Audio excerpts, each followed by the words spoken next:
At this time, I would like to stand for the Pledge of Allegiance, please. I pledge allegiance to the flag of the United States of America and to the republic for which it stands, one nation, under God, indivisible, with liberty and justice for all. Thank you. Mr. Clerk, get roll call, please. Mr. Colwell? Here. Mr. Lilly's here. Mr. Roman? Here. Mr. Ruggles? Here. Mr. Powell? Here. Andrea Voorhees? Present. Liz Smith? Here. Okay. Well, good evening, everyone. Before we get started, I'd like to share a little news. Did I walk up with your pen? You're good, Mr. Powell. Came to your rescue, thank you.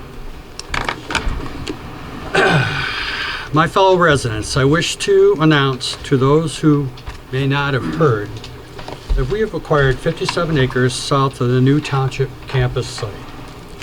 This property, more commonly known as the Brendel Lake Campground, is now owned by White Lake Township. Question back here. It's really hard to hear you. Can you get the mic? I'll speak up a little louder if I can. Its destiny lies as a park for all of our residents to enjoy. It also offers us an opportunity to preserve open space, something as time and progress, as we all seen around here, will be harder to come by in the future. This opportunity was made possible by pursuing a grant from the Michigan Department of Natural Resources Trust Fund. This fund paid for 74% of this cost of this park, and no general fund dollars were used. Park and Recreation millage money and the grant money. So it was a good catch for all of us.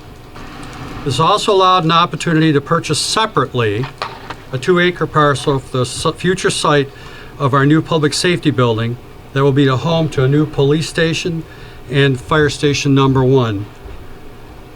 Acquiring the park with the grant has conditions: to preserve it as a parkland and only parkland for perpetuity for the residents of today and tomorrow to come.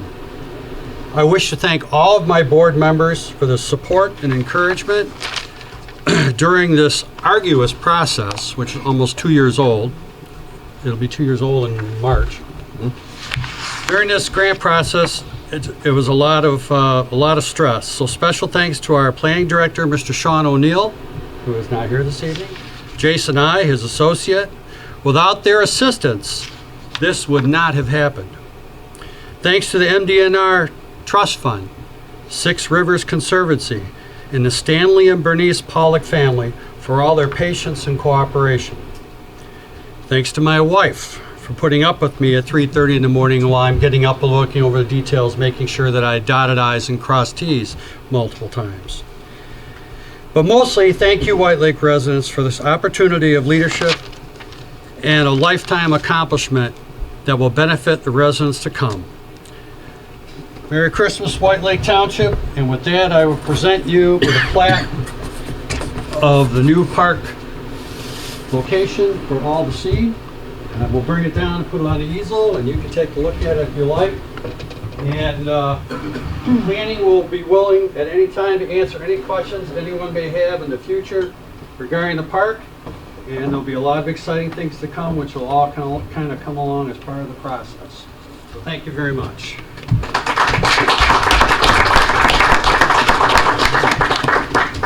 Okay.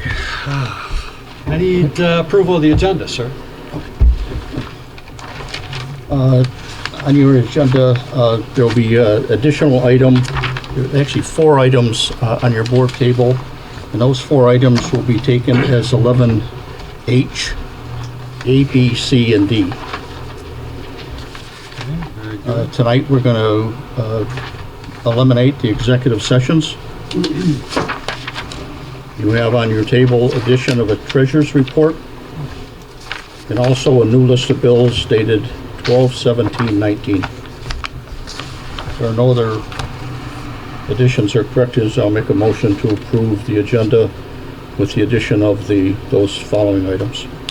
I have a motion to approve the agenda as noted. All in favor? Got Or support. rather, I beg your pardon. Support. Support. Michael, all in favor? Aye. Ayes have it, thank you. Item number 5, public comment. You'll have 3 minutes to state whatever it is on your mind, generally items that are not on the agenda. If they are on the agenda, there's always an opportunity somewhere along the line to talk about them. If it's not on the agenda at this time, if you have to speak, you need to state your name for the recorder, and you have 3 minutes. Any takers?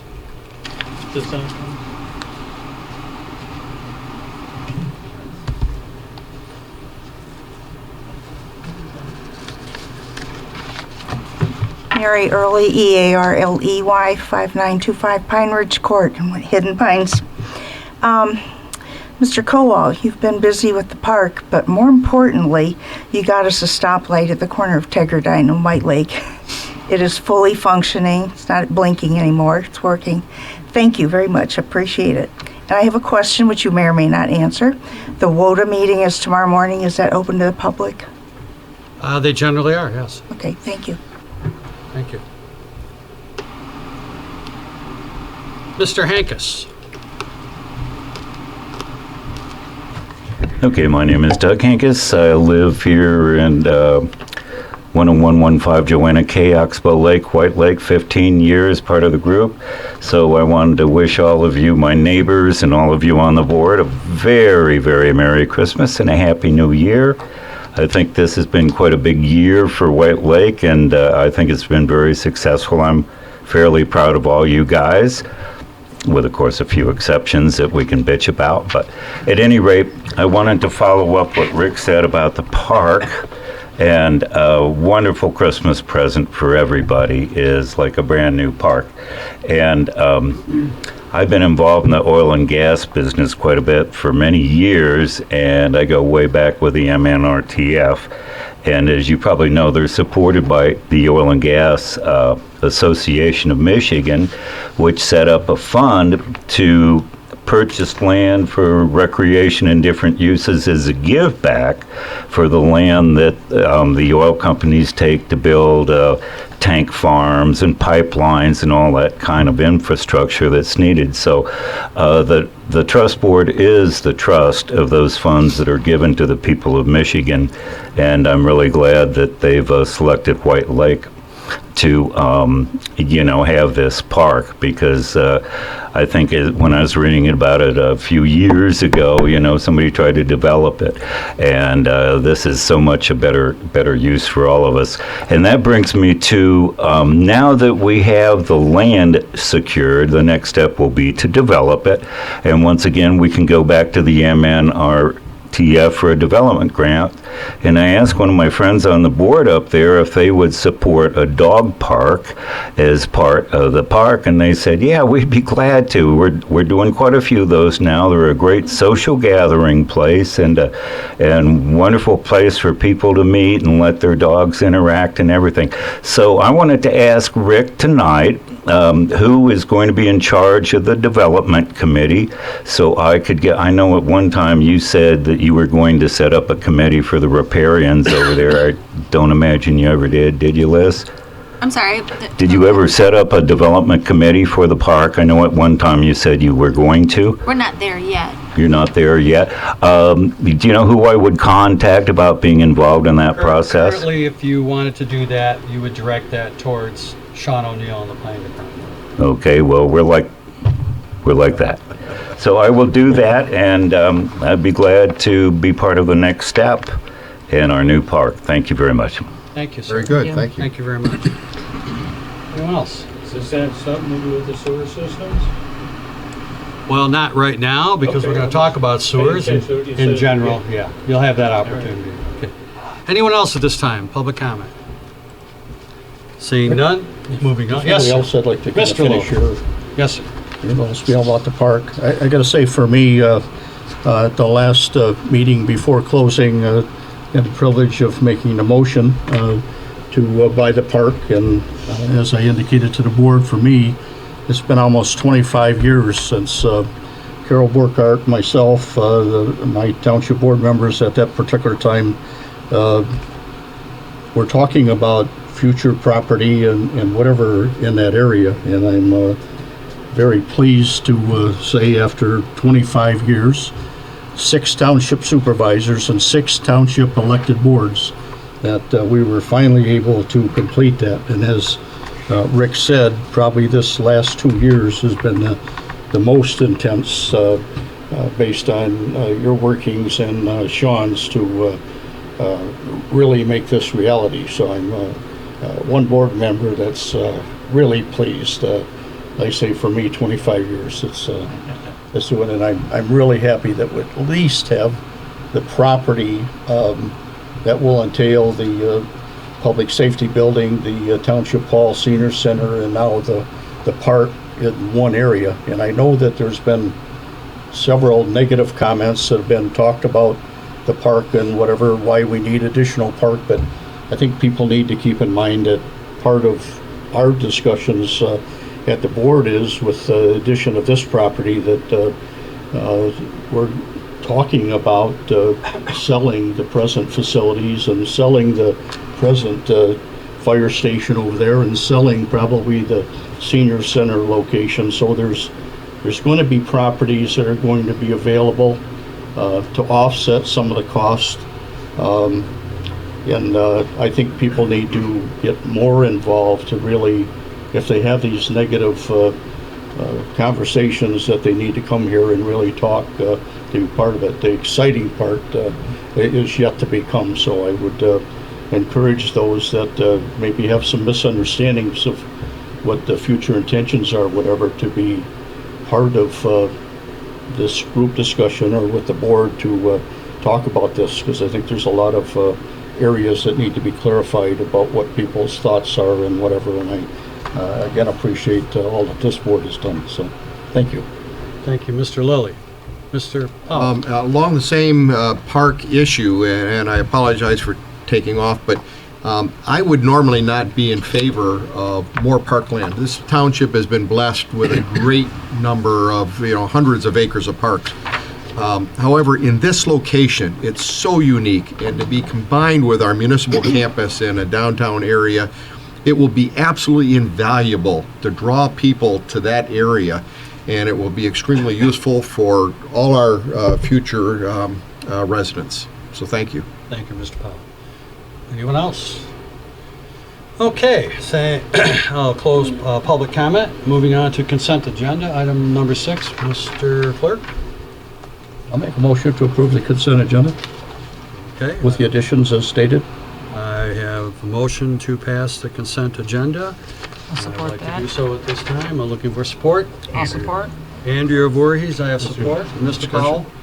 Because we don't have it up on our TV tonight, I just wanted to make sure that those that are watching or don't understand what a consent agenda is, it's a matter of the items that come up every single month that is more routine, paying bills and information to the board to be able to react to what's happening over the last month, police report, fire department report, things like that. And so when we make a motion like this, it's to adopt all the general administrative notices all at once instead of going through them one at a time. So I wanted the public to know that.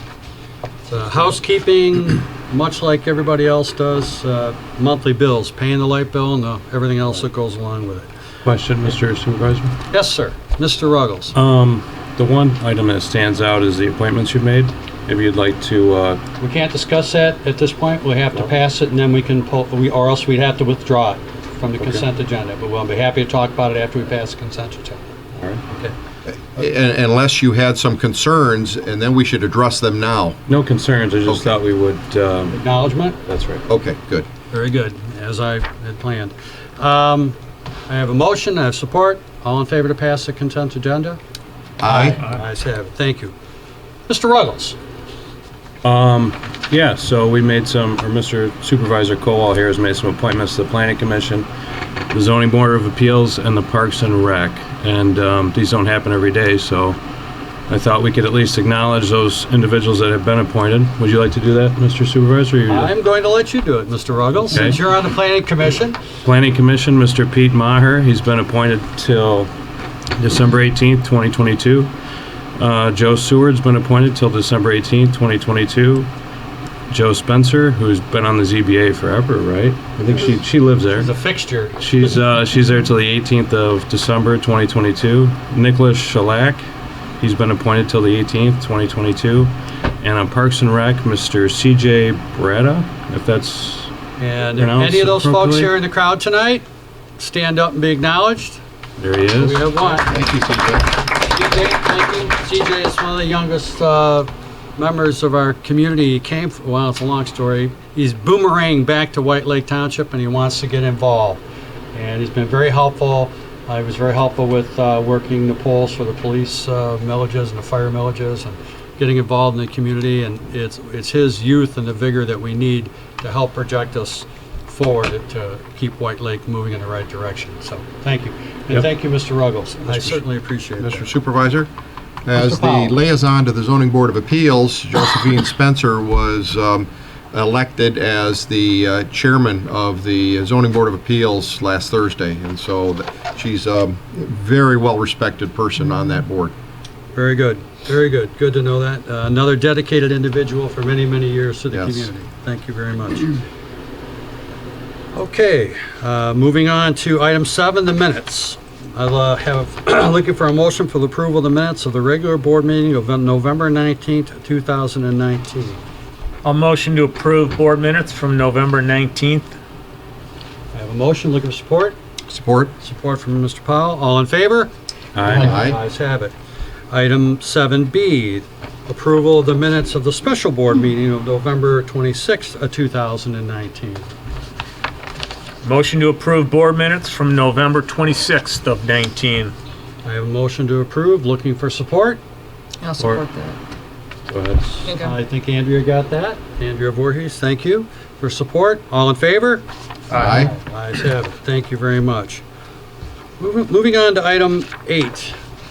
Item 8 is something that is kind of neat and maybe not everybody's aware of. And we have in our midst tonight County Commissioner Eileen Kowal.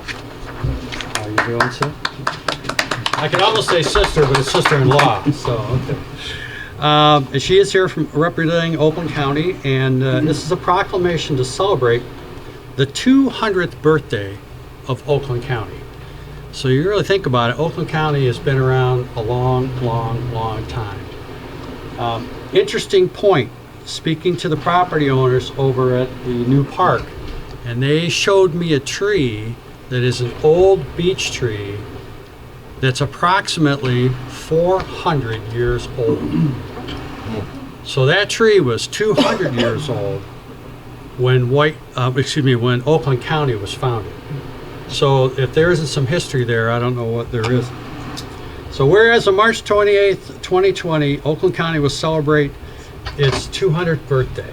And whereas the bicentennial celebration will include all 62 Oakland County communities and numerous events such as the 200 oak tree plantings, festival concerts, and more. Whereas Oakland County is home to 1.25 million residents with 907 square miles, both model rural, suburban, urban communities and schools, as well as 11 colleges and universities, prides its heritage as the frontier of freedom, key role in the Civil War, epicenter of the auto industry, arsenal of democracy, pivotal roles with civil rights and union organizations, and home of the titans of industry, entertainment, culture, politics. And whereas the Township of White Lake recognizes the significance of Oakland County's bicentennial celebration and looks forward to participating in the many events honoring the outstanding contributions of the county. We urge the citizens of the White Lake Township, the businesses, the nonprofit, wrong. We urge the citizens of White Lake Township, the businesses, nonprofit organizations, and schools of the Township of White Lake to take part in the commemorating historic event endeavors. Now, therefore, be it resolved that the Township of White Lake proudly joins the other 61 communities in Oakland County to designate the beginning of this celebration, which will start on March 28, 2020, the 200th birthday of the founding of the Oakland County, Michigan. Be it known to all reading the proclamation that it was adopted by the Township of White Lake on December 17, 2019, and included in the minutes as a permanent record. They wanted to get an early start. That's all I can tell you. So, Congratulations to Oakland County. All right, so moving along. We have before us tonight a public hearing for the establishment of Bogey Lake North Sanitary Sewer Main Special Assessment District, an SAD. At this moment in time, at this public hearing, there will only be comment from the public. There will be no dialogue from the board. You will not have interaction, as part of the public hearing is just that. It's hearing what the public has to say. So at this time, you will have a few minutes to speak.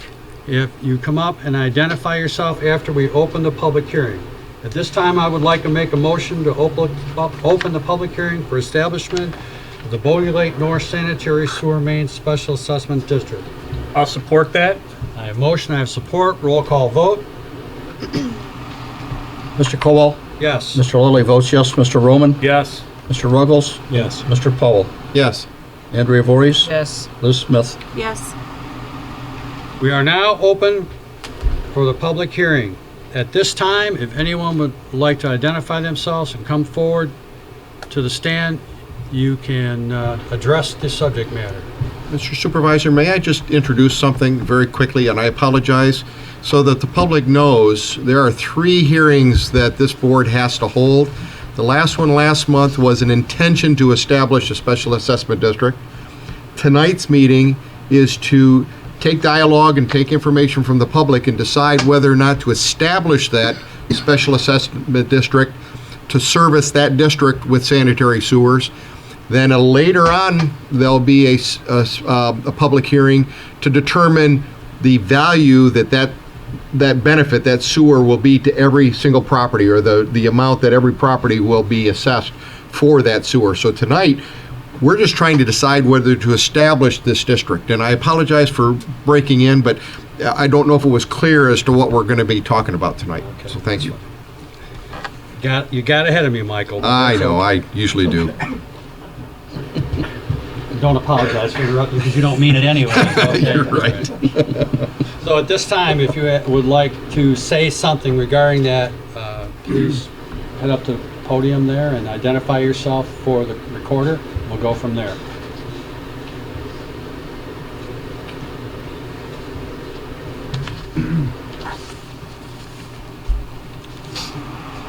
Name's Eric Province. I just got a few comments off the internet. I got a septic systems that, as opposed to sewer system. Although the septic system requires a bit more maintenance and attention, they have a number of advantages over sewer lines. They don't pump wastewater long distance to be processed at a water treatment facility. They use less energy overall, smaller environmental impact. Bacteria in septic tanks also breaks down treated wastewater locally and greatly reducing the threats of leaks between the home and local facility. Aside from the recurring cost of pumping the tank every few years, septic systems are quite inexpensive once they're installed. No monthly fee to be paid, no disruptions to the local sewer line. There's no effect on households with septic systems. If you don't want to be dependent on a municipal sewer system, a septic system provides a great deal of independence and security. A well-maintained septic system can last for decades if you clean it out every 3 to 5 years. And if the sewers are installed, who pays for the sewers when they back up into your house? I have to pay for them, correct? This is public comment. Okay, just talk, okay. Okay, that's more in insurance I gotta pay for.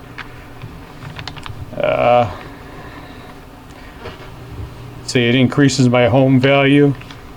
That's more taxes I gotta pay to the township.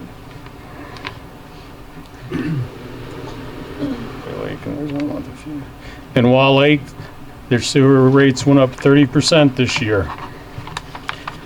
And that's probably not gonna stop increasing.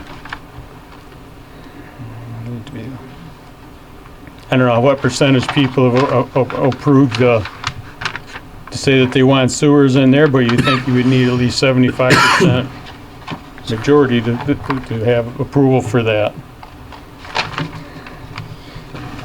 Yeah. Let's see.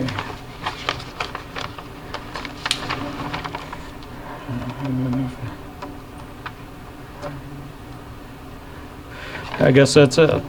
Thank you. You know what the percentage was? So this is just public comment 51%. mainly? Yes. Could I have your address, please? 1228 Pinecrest. Thank you. You make no other, if I had no questions, if I ask questions? Not at this section, Okay. section of I was just wondering, the last meeting they had prior to this, when it was denied, and then they decided to bring it up a different way. So this is gonna be like the first meeting? I have to answer follow that protocol either. right now. with Okay, this I just part figured of the process when it started prior. I need we're to- starting from scratch I need to again. follow the protocol. Hi. My name is Margaret Stockert. I live at, Pull that microphone down a little bit there. my name is Margaret Stockert. I live at 11175 Sugden Lake Road. We were asked to do this, and my situation that I have a problem with is that my septic is perfectly fine. We bought a home. It doesn't have any sewer issues. It doesn't have any well issues. My well was just put in. Our taxes had already gone up from the time that we purchased our home. So now we're paying approximately, I'm gonna say about almost $4,000 in taxes every year. And we just had the new one that came in for the library and the fire department. And with a levy added to that, it is going to raise the value of my home. It's going to raise my taxes, which it affects us. Not only that, when people came around to explain this to us, they said that it was to help with the lake plumes. The fact is, we have no lake plumes on Sugden or on Bogey Lake Road or on the lake. There are individuals that are having issues with their sewer that cannot afford it. They have to plan accordingly to maintain their home. It should not affect all of the people in that area that don't need it. There are places that other people can go to get help to pay for those systems. They need to think about that when you go to put this on other people that have to pay for. First off, there's no estimate. All we're getting is estimates. There is no straight number. First we got 5,000 and something, then we got 8,000 and something, and now we've got another one that says 745,000, but it doesn't say how much it'll cost this each person. There was one individual that has 30 lots who made a deal with the city. Instead of paying the 30 lots, they're only going to have to pay for 3 lots. So that ups our price as homeowners. So I don't think that's very fair either. I think that when there's a couple individuals that require sewer systems, they will not be mandated to hook to those systems if you were to approve this. It is voluntary, which if it goes through, it should be voluntary, because there are people that don't need it. But those people that do have sewers backing up into their house and having to pump out their sewers every 3 weeks, and they're the ones wanting this. They should be mandated to put that system in and pay the extra $18,000 to $24,000 to hook to it, because you're making me pay $9,000 and I don't even need it. So I'm really concerned about 3 people versus 91 of the people that are in that neighborhood. And you're saying 50% is all you need, and there's 3 people that absolutely need it. Thank you. Thank you. Next person.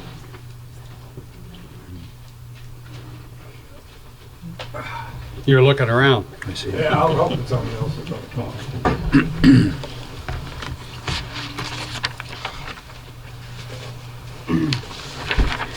My name is Ted Williford. I'm at 11237 Sugden Lake Road.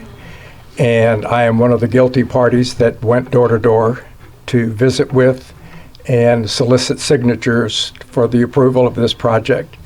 We're very excited that it has passed the first reading. We look forward to it passing a second reading. We know that it not only will enhance the long-term health of our wonderful lake, but it'll also improve the health of the entire environment.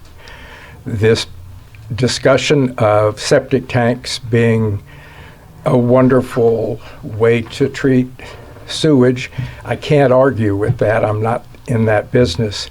But what we've been told is that it's not the sewage that the lakes are being affected the most by, but it's the other products that people use along with maintaining their home, and that no matter how good a septic system is, eventually whatever goes into it will find its way into our ecosystem and eventually into our lake and have a deleterious effect.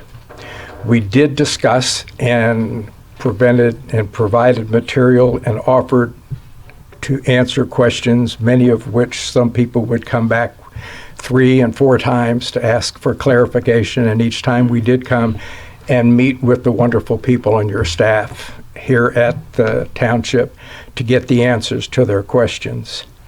We do know there is a cost involved, and that we also know that if there's anyone that is in a position that is prohibitive, that there are other vehicles available to them to defer those costs or to eliminate them until the home sales. So we always presented the very best information we had. We never made any promises that we weren't prepared to stand behind. And all questions that were brought to us, we did come back to the township and the county to verify the data that we provided. At no time did we discuss any specific issues on the lake like bloom. I don't know where that may have come up, but we did discuss clearly the health of our lake and the environment. Thank you very much. Thank you. Anyone else at this time?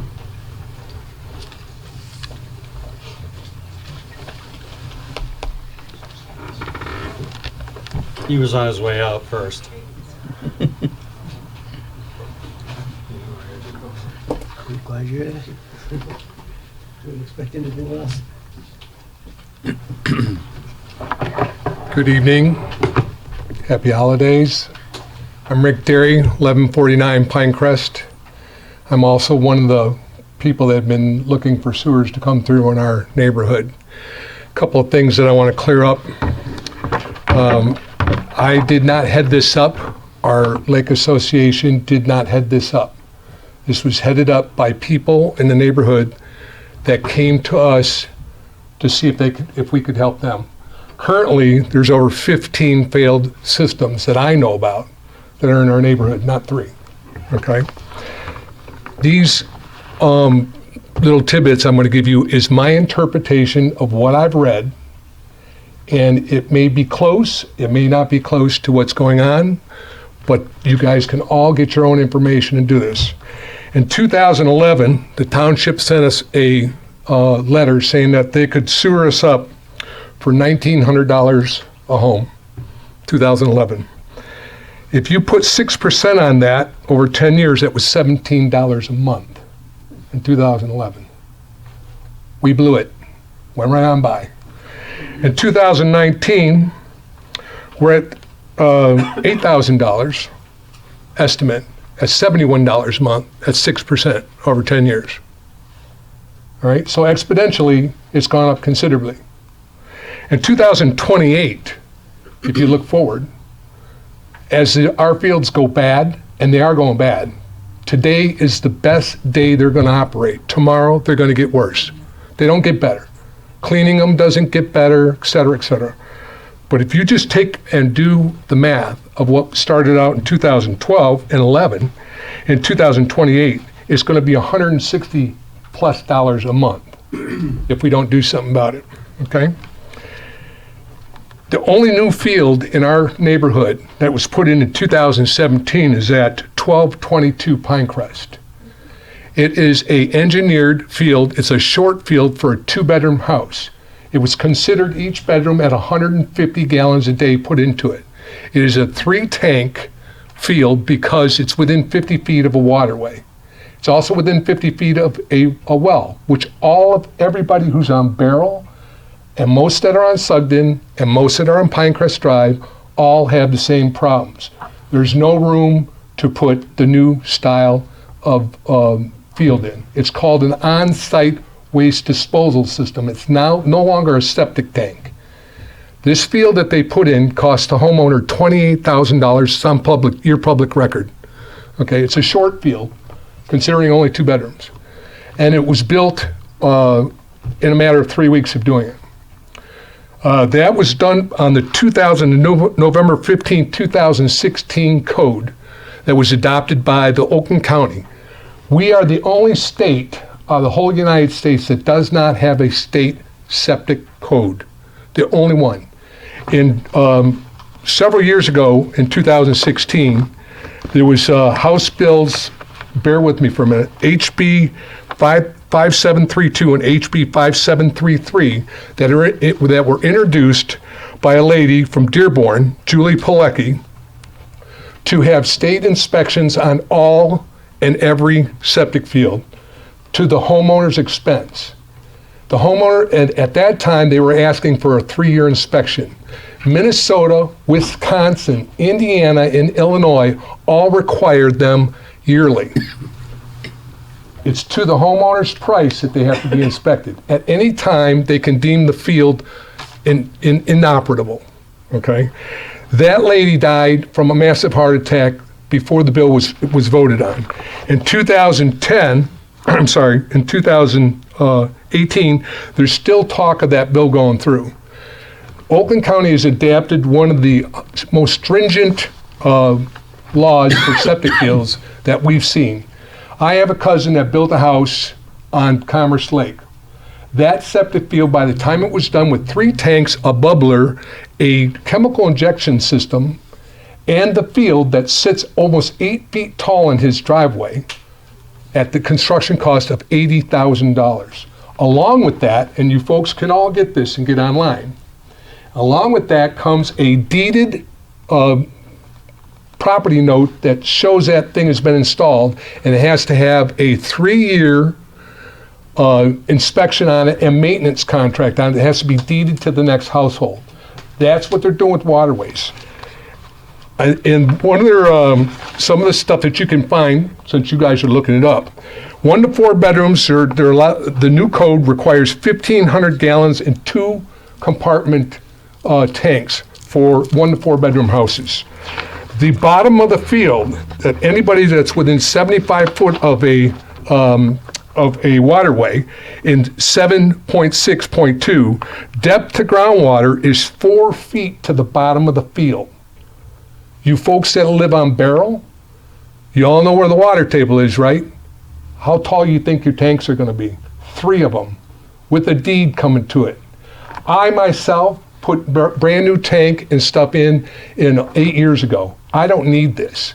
But what I do see is that these costs, we have one person sitting here that's got an estimate of $50,000 to put a septic field in. Not to mention the look of it, that you're gonna have these big berms built and et cetera, et cetera. Sugden just did theirs, and look at the turnaround of those neighborhoods over there. Remember, you're not gonna get a building permit even for a full remodel unless you have your field inspected. Now, I don't know where you folks are living and what you're doing, but at this kind of money that they're gonna allow us to string along at 6%, you're not gonna get that anywhere. And I know it's $71 a month. I'm going to be paying it too. And that's an estimate, it's $71 a month. But you got to understand something. If you don't do it now, and like I said, this may be some fuzzy math, but it's only going to go up.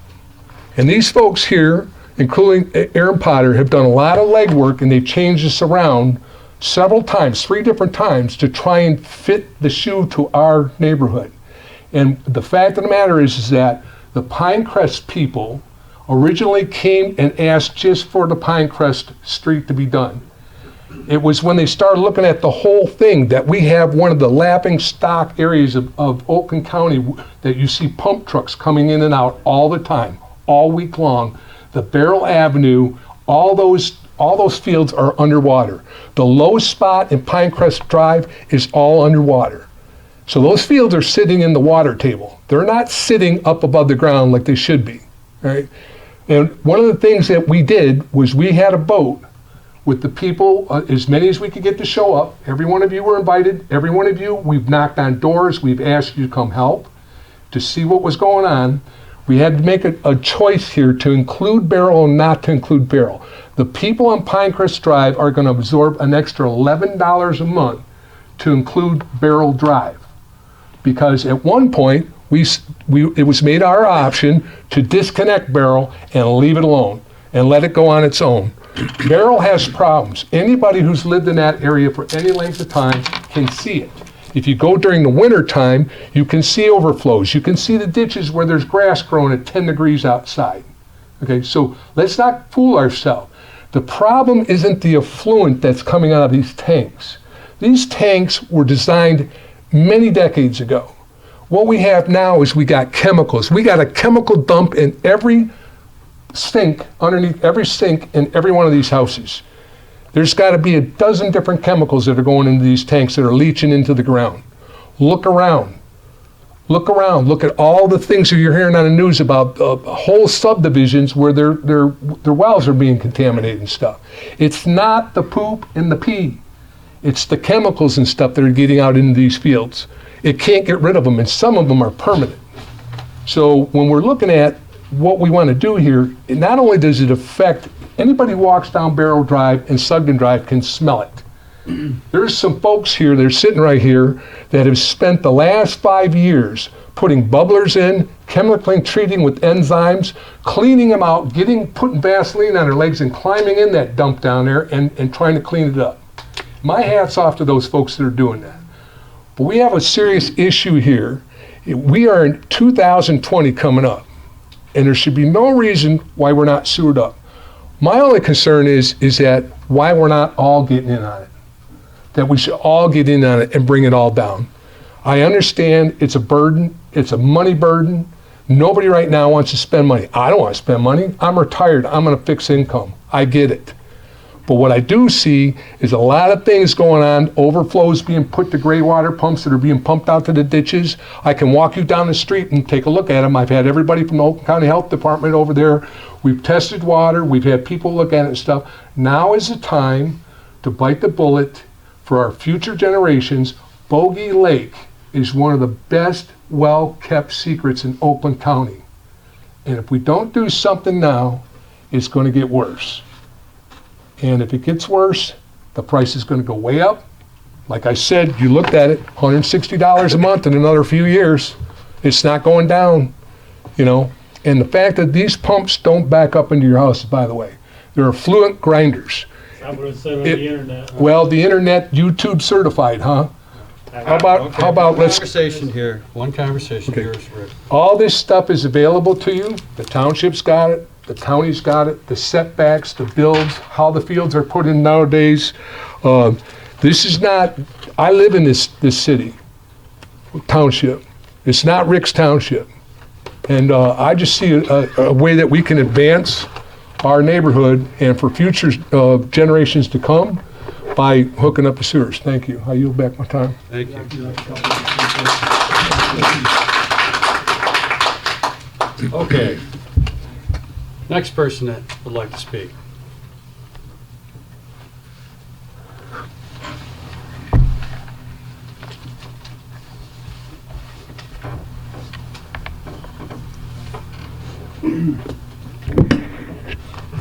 Thank you. My name's Barbara Sampson. I live at 1134 Pinecrest.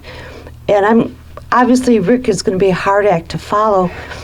And I appreciate all that Rick has done and the members of our Pinecrest Meadows Association. I truly do. The issue that I have is, number one, there are a lot of us that do not need septics. We've always maintained our septics. I'm one of those people that never, ever pour chemicals down my sink. And putting in sewers is not going to address the runoff, the chemicals that people use on their lawns, the fertilizers, all of that. That truly does contribute to the pollution of our lakes and our beautiful waterways. And the other issue I have is that I do have friends who have had sewers installed. They were septics, they now have sewers. And grinders do fail, and they have had sewage back up into their basements. And Eric is right. That expense falls on the homeowner. And so my question, obviously, I'm also one of these people that gets their septic tank pumped out every 18 to 24 months. Always have, ever since we've lived there. We've lived there for over 35 years.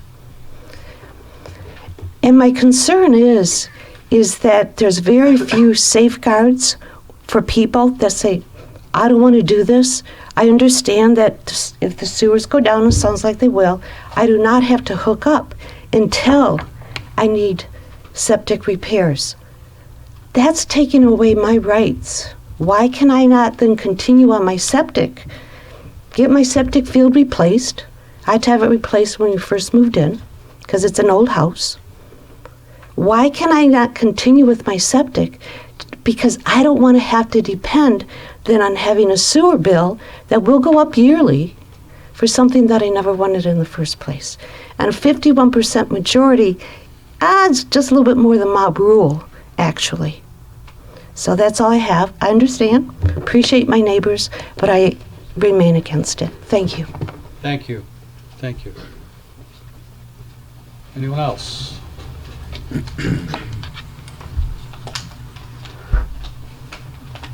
Good evening. My name is Frank Kavanaugh. I live at 1058 Pinecrest. I'm kind of wishy-washy on the yes versus the no's, but I do respect all the points that are brought up about septic fields. I've had one myself. I've been on there 22 years. Kept it serviced, don't have a problem. One of the main issues I have is the people that are not on the lake. There's approximately 20 properties that are on the non-lake side, and so we're basically going to subsidize the high-value properties that are on the lake.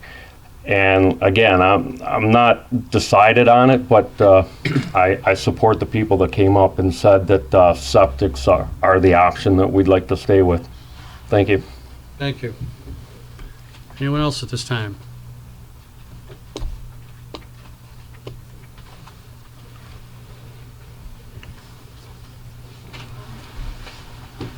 I'm Polly Keller. I live at 1106 Pinecrest. I just had, and I don't know if anybody's able to answer questions tonight, but I've heard about the hardship. I'm not one of them. That there's several people on our street that have a problem with the paying of it, and I've heard different stories about how people who can declare a hardship and would qualify, how do they pay for that?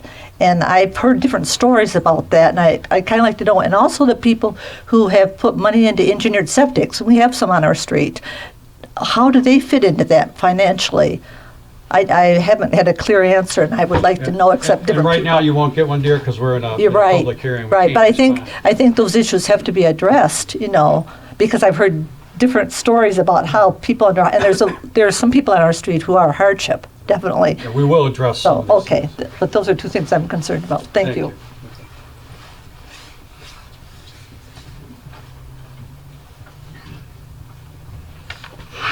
Good evening and Merry Christmas, everyone. My name is Jill Polans. I live at 11011 Barrel Drive.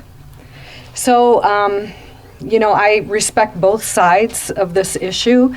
Like everyone else, I have to, absorb costs that I might not necessarily have to at this time. My septic is functioning. And it's interesting because I've lived there for about a year and a half now. And when I go out and I walk my dog, who will not go to the bathroom in my yard, so he demands to go to the end of the street and back, and the things I smell are disturbing. I'm a realtor in Oakland County, and I also do business in Macomb County. And when I sell a property that's on a septic in Macomb County, it actually goes through a little bit different process than it does here in Oakland County, and you have to fill out a form if it's the time of year where you can't test it. it has to be, you have to file for a postponement, and there's different ways you can handle that postponement. However, if the septic system does not perform, if it fails, you are required to hook up to the sewer. That's just how they operate. And so every property that I sell in Macomb County that is on a septic, that is their process. They have to show that they are performing or not performing. And it kind of surprises me that here, especially on the lakes, that that's not something that is mandatory. I was surprised, to say the least, that properties are allowed to transfer without being subject to proving that they are performing. There's one particular property on my street that, I can't say for a fact, but, it seems to be common knowledge that they don't have a septic that's functioning properly. There's things that have been sighted floating in the canal, and it's disturbing. All my life I have wanted to live on the lake. I grew up in the Union Lake area, and now that I've fulfilled that dream, it's kind of disturbing to think that the water may not be clean. And it's something I think that we're only here as stewards for a short time on this earth, and this lake needs to be protected. And even though I'm with some of the residents that I don't need a septic today, doesn't mean that I won't in the future, but I would like to see the lake preserved for future generations. So thank you for your time. Thank you. Anyone else at this time? I would be disappointed. Truly. Truly. You didn't have to look at me that way.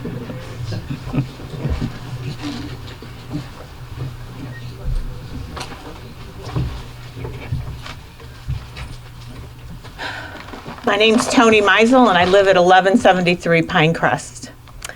And for those who know me, they know my situation. For those who don't know me very well, my situation is that I bought a home 2 years ago, and I took on a home that was needing pretty much rebuilding, and which I was in favor of. I did my due diligence. I had 3 different people inspect my septic system, and they all said, oh yeah, it's great. So I go ahead, buy the property, have it rebuilt, and get in there, and within the first week, I had to have the tank pumped. One of the issues before I even bought it, I had the tank pumped. But within the first week, it was raining and raining and raining, and the water was just pouring into my tank. Had the tank pumped. Within another 2 weeks, I had to have it again because it was doing the same thing. I think the first year I was there, I had the tank pumped at least 6 times. So far in 2019, I know I've had it pumped 6 times. The reason, and also, I only live there 6 months. I have another home that I go to because I leave the winter.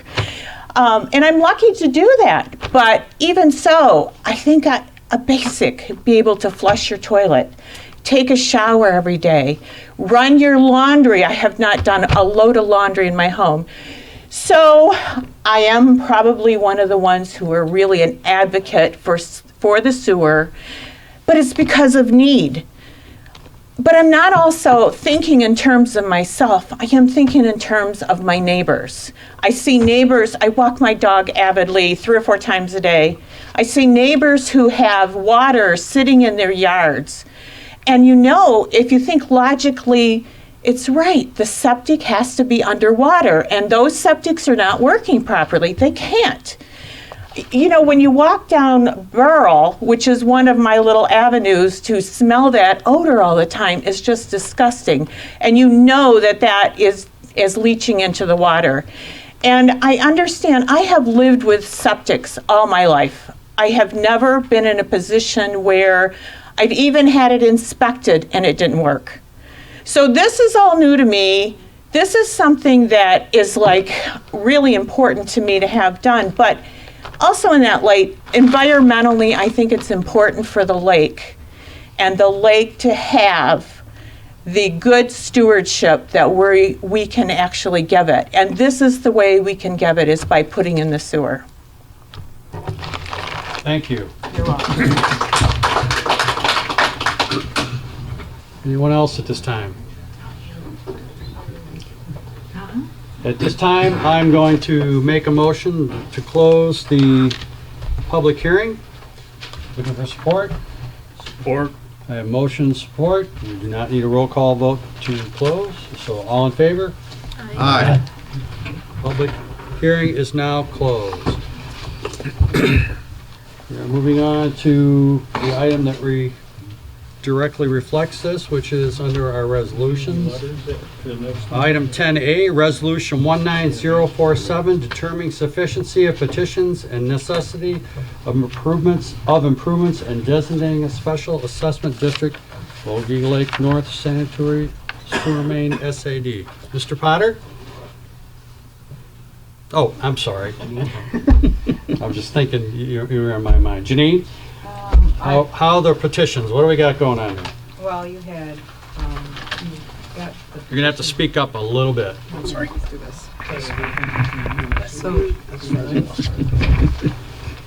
It's Good fine. luck.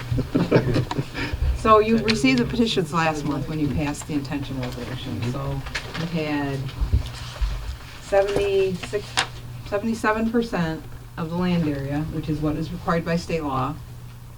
And you had 59% of the people sign the petition. So that's what you have the petitions. Tonight is just to establish the district, to just determine how big, which, you know, we kind of already decided how big it's going to be, but you actually have to officially establish it. The size of it, you know, the number of parcels and that kind of thing. Janine, can you comment on the, I think it was Mrs. Stockard that mentioned there were 30 lots that one person owned, and I think in the district that we're only counting 3 of them. Oh, Aaron. So, yeah, she was referring to Debbie DeHart's property, which is right on the corner of Sugden Lake Road and Bogey Lake Road. Debbie DeHart's property is a good-sized parcel. She currently has no plans to develop that, but in our first version that we looked at, because she doesn't have development plans, we didn't have a plan set to go off of. There's no buildable lots identified or anything like that. We did an estimation of what we thought would have been appropriate zoning and came up with a number of what we thought were buildable lots and put that into our first version of our cost estimate. And through discussion with Debbie, it was decided that that, you know, was not what she intended to do. So that was taken off the table, and that pipe was resized appropriately to not supply those lots. So yes, we did take those numbers of units out of Debbie's parcel, but we also resized the main down Pinecrest to, you know, appropriately to remove that capacity. The same could be said for the 70-acre parcel. We were, during our first version of our cost estimating, we were trying to make contact with the homeowners of the 70-acre parcel on the corner of Sugden, I believe. Yep, I know where you're at. That parcel actually was part of the family trust. Later on down the road, we did get notification from, I think her name was Mary Mueller, that they intended to leave that parcel vacant. Now, they also have frontage on Cedar Island Road, and they have a little parcel that comes out south of what this district would be down on Sugden Lake Road. So we felt that we could eliminate them from this SAD because we're not landlocking them. And so that 70-acre parcel was remote. Same kind of thing, we didn't have access rights to that parcel, so we couldn't go out there and do any access rights or any source of revenue to fund this project. So, you know, we had to make some assessment based on aerial photographs of what we thought looked like wetland and come up with a reasonable number of what we thought would be buildable lots with appropriate zoning. Okay, thank you. Okay. All right, so what is the number that we're actually going to propose tonight? Dollar-wise? System-wise, do you mean? No, I mean, number of houses are gonna be in this. Okay, so Sid we Wells? have a total of 91 91? parcels, 92 RUs. Very good. And I do have the description. Any questions from the board? Mr. Roman? I'll make a motion to approve Resolution 19-047, resolution determining sufficiency of petitions and necessity of improvements and designating the special assessment district. I'll support with discussion. I have motion, looking for support. I'll support with future discussion, so, Okay. or more discussion. Since it's been motion and supported, are we in discussion? We're in discussion. Okay. I want to just thank everyone for showing up. It really shows an interest. It's a very important subject, and you folks have impressed me with your knowledge and, quite frankly, your interest in this project. Guess I have to introduce myself just a little bit. Those of you that don't know me, my name is Mike Powell, and my company actually designs engineered septic systems, and I'm probably responsible for most of the engineering that's been done down Pinecrest on the engineered septic systems. I should probably hire, was that Rick? Because he was not only passionate, but he had his numbers pretty well set, except that, quite frankly, he's on the low side. Those of you that think that you have preserved your septic system, you've done an excellent job. But when it comes to someone that comes out and inspects your septic system before a sale, they're actually going to drill holes in your yard and determine where that water's going from your septic system. And quite frankly, 90% of the fields that you don't think are failing are failing. Those of us in the industry know that septic systems are not permanent. They are, quite frankly, temporary, and they only do a very marginal job at cleaning the water before it goes into the ground. Rick pointed out that the health department in marginal areas, specifically on lakes, they do require that system to be 4 feet above the groundwater. He was trying to point out the pre-treatment process, and quite frankly, that's a whole package treatment plant that goes in place of the septic tank. That the lowest price one is $8,000, and the highest price one is $13,000. That's just the tank. That's not the septic system now that needs to be replaced. I have constantly have people in my office, quite frankly, in tears because they don't have the, and quite frankly, the $25,000 system is on the very low side. So $25,000 to $40,000 to replace a septic system that they thought was functioning.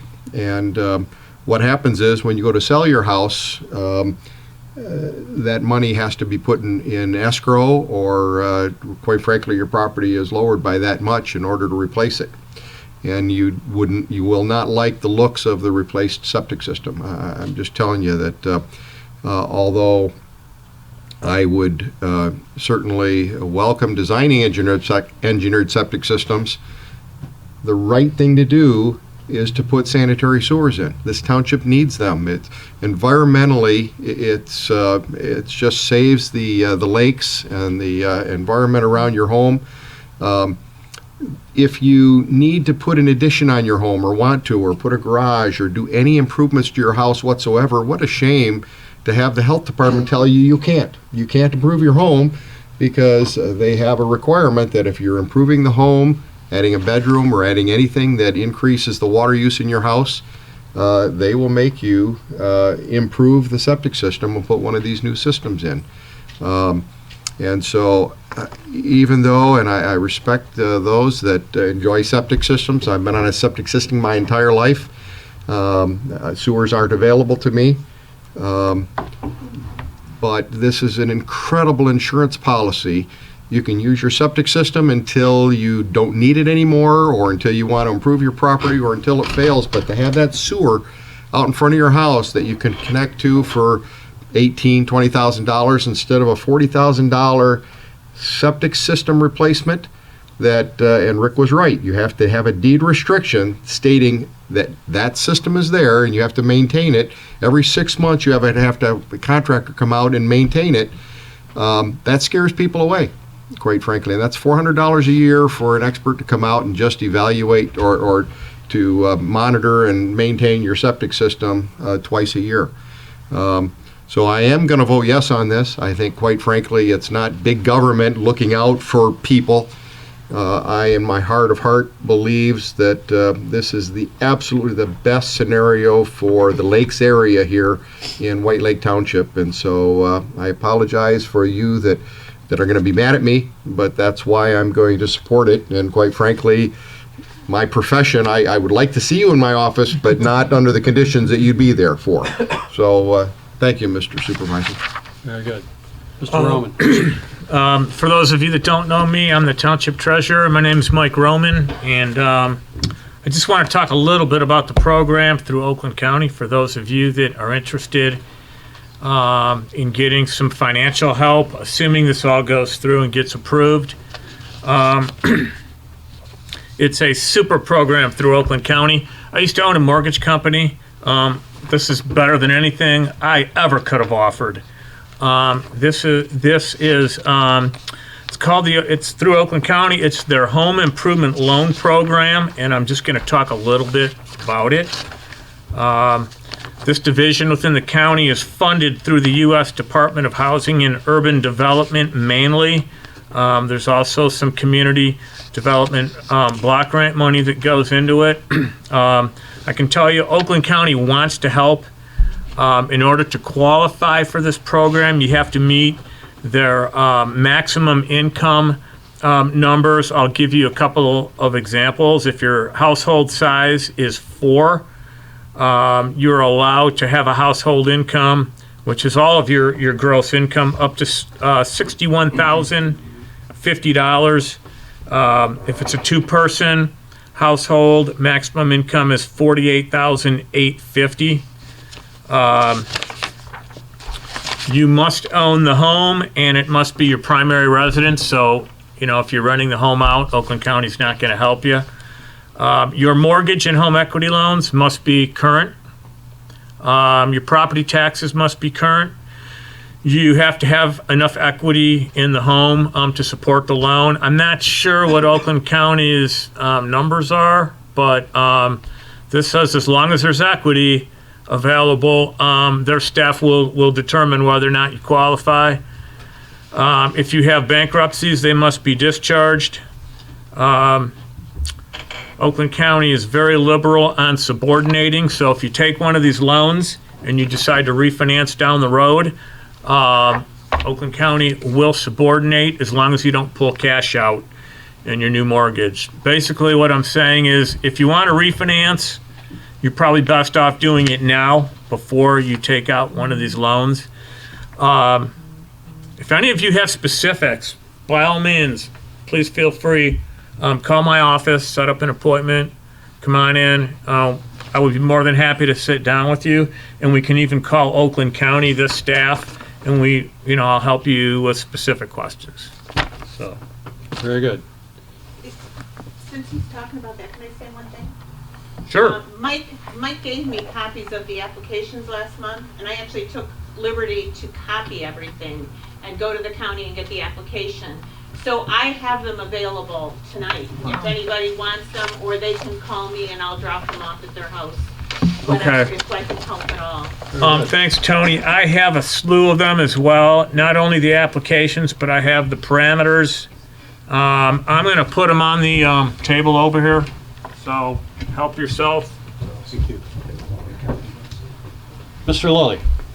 Rick, I'm going to support everything that Mike had indicated from his experience. 20 years ago, this township had no alternative to be able to help those people.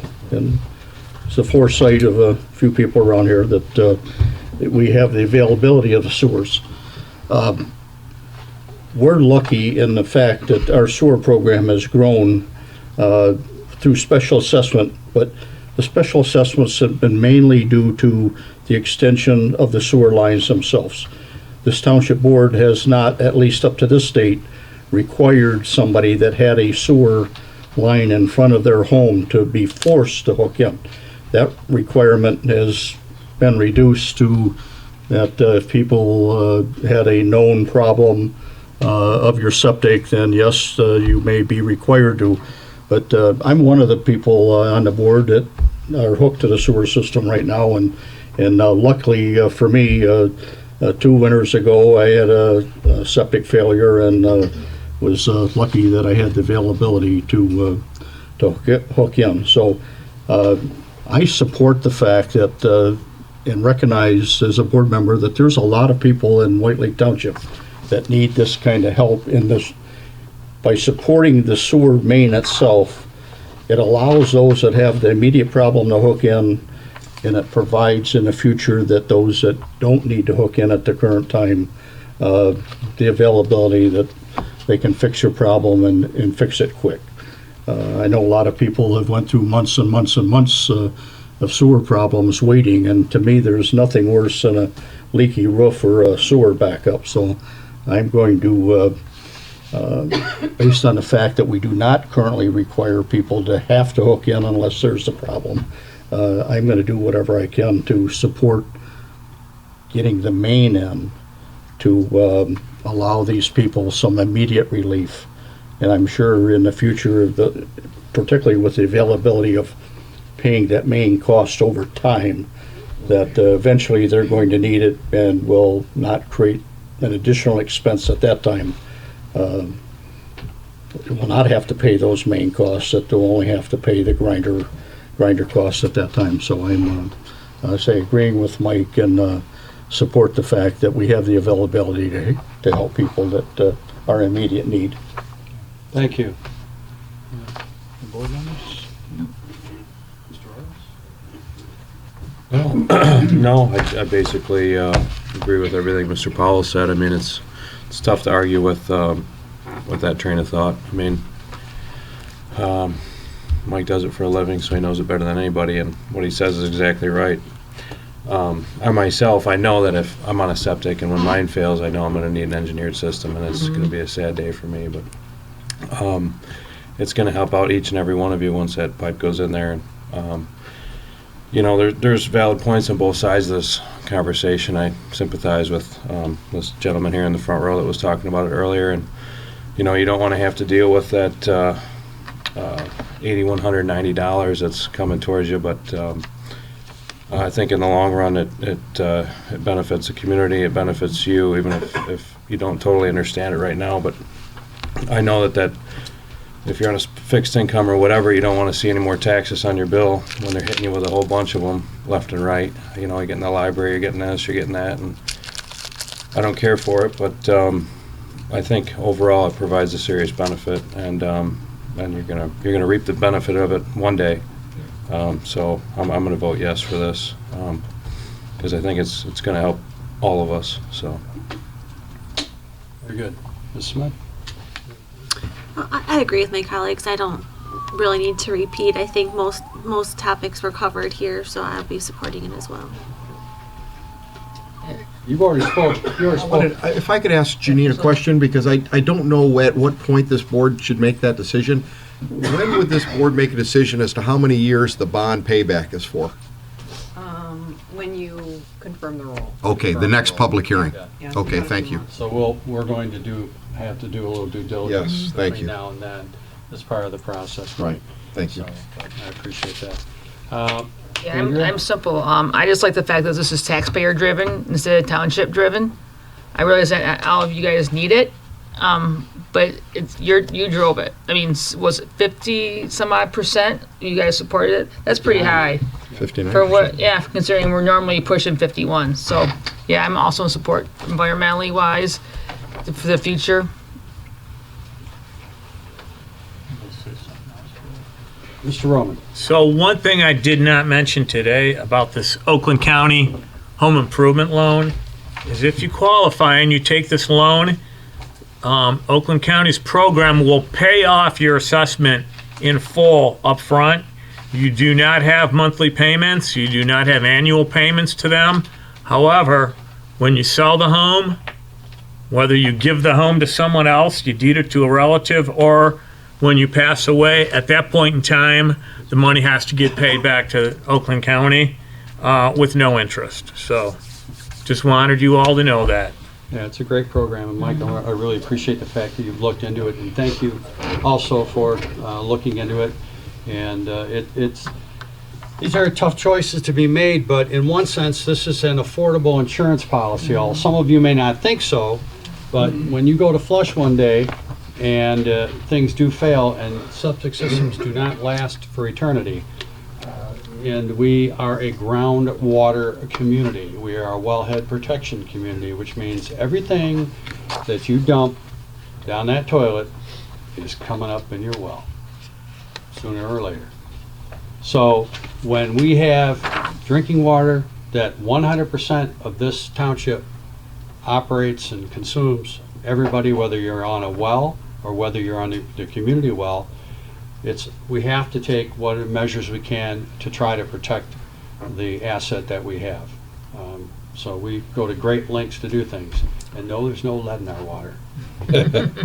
So we've established that. But, and we've gone great lengths to try to make sure that this community goes forward. So with that, we have the motion by Mike, support by Terry. All in favor? Aye. Ayes have it. Thank you very much. Thank you, residents, very much. Next step is on its way. Next item, 10B, Resolution 19046, approving the 2020 property exemption for property taxes. Janine, I know that's, you can do a brief. Excuse me, what was item 9 or 10B? 10B is a Resolution 19046, approving a 2020 poverty exemption. That's what we're on now, Is right? there something about the petition for? We approved the petition, that's what we just Well, did. I don't get it. There's some petitions that were not valid. That's why I put my hand up to say something, and you told me. Do we have to a wait. question with the validity of any of the petitions? Well, not to my knowledge. It's the first I've heard of anything on it.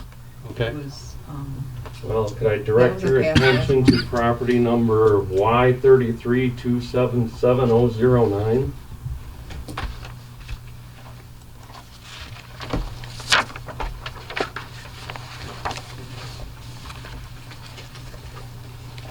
I-33.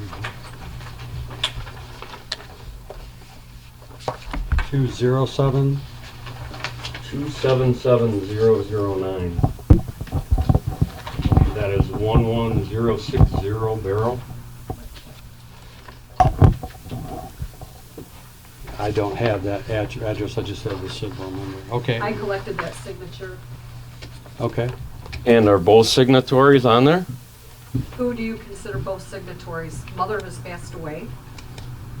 No, I don't believe that's the one.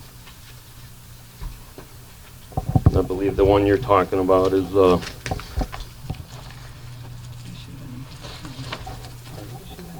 does anyone have 200 or 277009? What's the address? Brenda Barefoot is on the title, but her signature is not on the petition. Is that the only one that you have? No, there's another one, and that would be 276032 11101 Sugden. There, even if those two were eliminated completely, if we, I understand if we that, discharge but them, we try to keep the, it'll still go through. I understand that, but transparency and following. And I don't have that information in front of me. If he could provide that to Janine's office tomorrow, or leave it here tonight, that would be very But I helpful. also had some other questions that were not really fully addressed with the 30-acre property. That was reduced to 3 properties. It was never at 30 except as a hypothetical situation, okay? Exactly, but there's 30 acres, so what part of the 77% is that 30 acres? There are specifics, I can't answer that directly, but I know there's at least a couple taps on there that has signed on to that, and they've agreed to do that. So they said yes. And the pipe has been sized down, so they're not going to be allowed to do other things there that they potentially could have done. Do you understand my concern about the 77%, how that's calculated?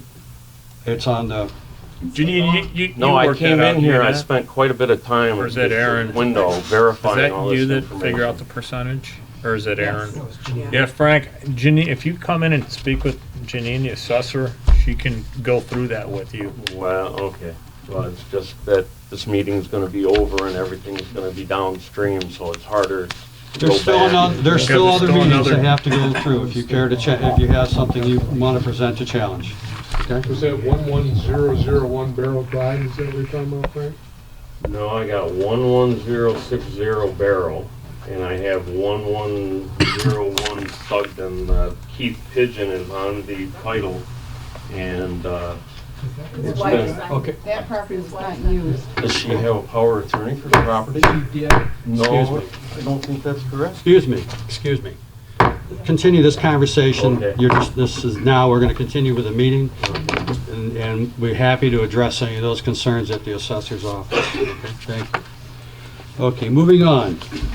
10B, Resolution 19046, approving the 2020 property exemption for property taxes. Gene, this is an annual event that we do. Yes, in the past we've done it every year. This will be the last time we have to do this according to the state tax commission. Okay? We won't have to do this anymore. We'll just use the updated poverty guidelines every year. Okay. Just update them. So they've decided now that to. Yeah, because you're just approving the same thing every year with just the Over and guidelines. over updated. again. Yeah, it seems it's one of the very familiar documents that we see here every year. So it's reworded so that it just says using the poverty guidelines. I see that, yes. Attached to property guidelines, yes, I see that, okay. Any questions from the board? See, I'll make a motion to approve Resolution 19-046. I have a motion looking for support for 19046. I have support for 01946, excuse me, 19046. All in favor? Aye. Ayes have it. Who supported Rick? I'm sorry. I did. Mike supported it.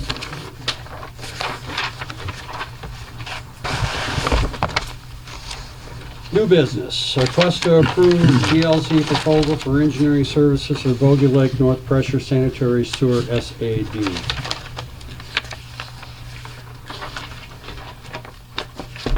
Now I'm gonna look at you. Yes, now you're back at me. Okay. So we are back at this point in our favorite point in all these SADs. We've got a proposal from DLZ for engineering services and inspection services.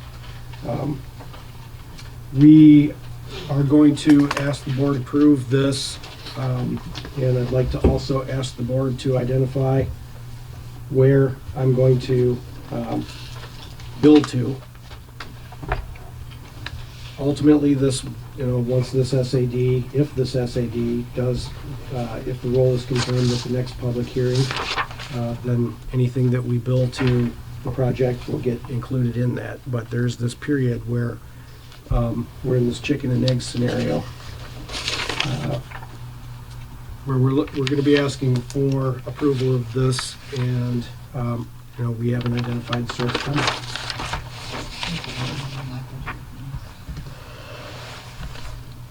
You have a line item in your budget for Expenses that are going to then go to an SAD.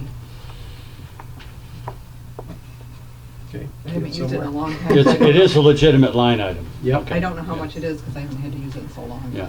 My opinion on this is the cost of doing business as the township.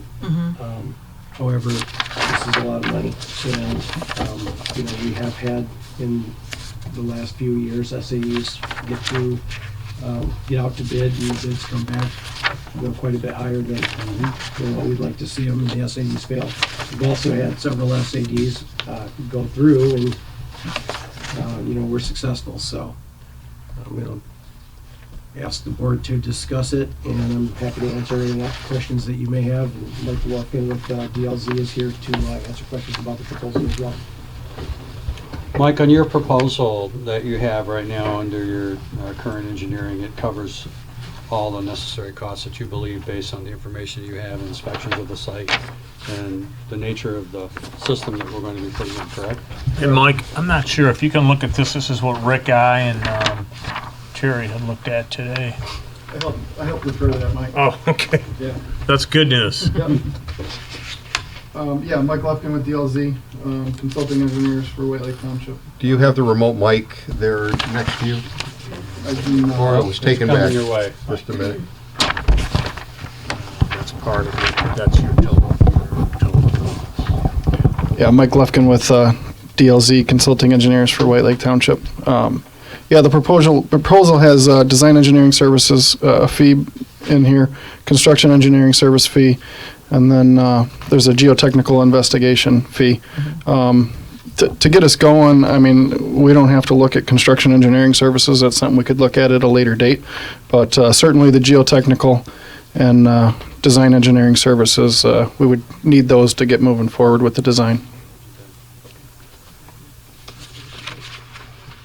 Questions from the board? Mr. Powell? I'm in agreements with Mr. Potter that this is a general township issue to start out with, that we have to expend some funds in order to improve this township. We do it every day in expending for roads, and we've just purchased property even to improve this township, including a park. In this particular case, $33,000 in design services and about $8,000 in geotech fees would be the maximum amount that we would be spending until this board holds the next public hearing. So that my board members remember, at least it's not my recommendation to hold the next public hearing until after we go out for bids. We know exactly what the numbers are so that we don't guess at those numbers now.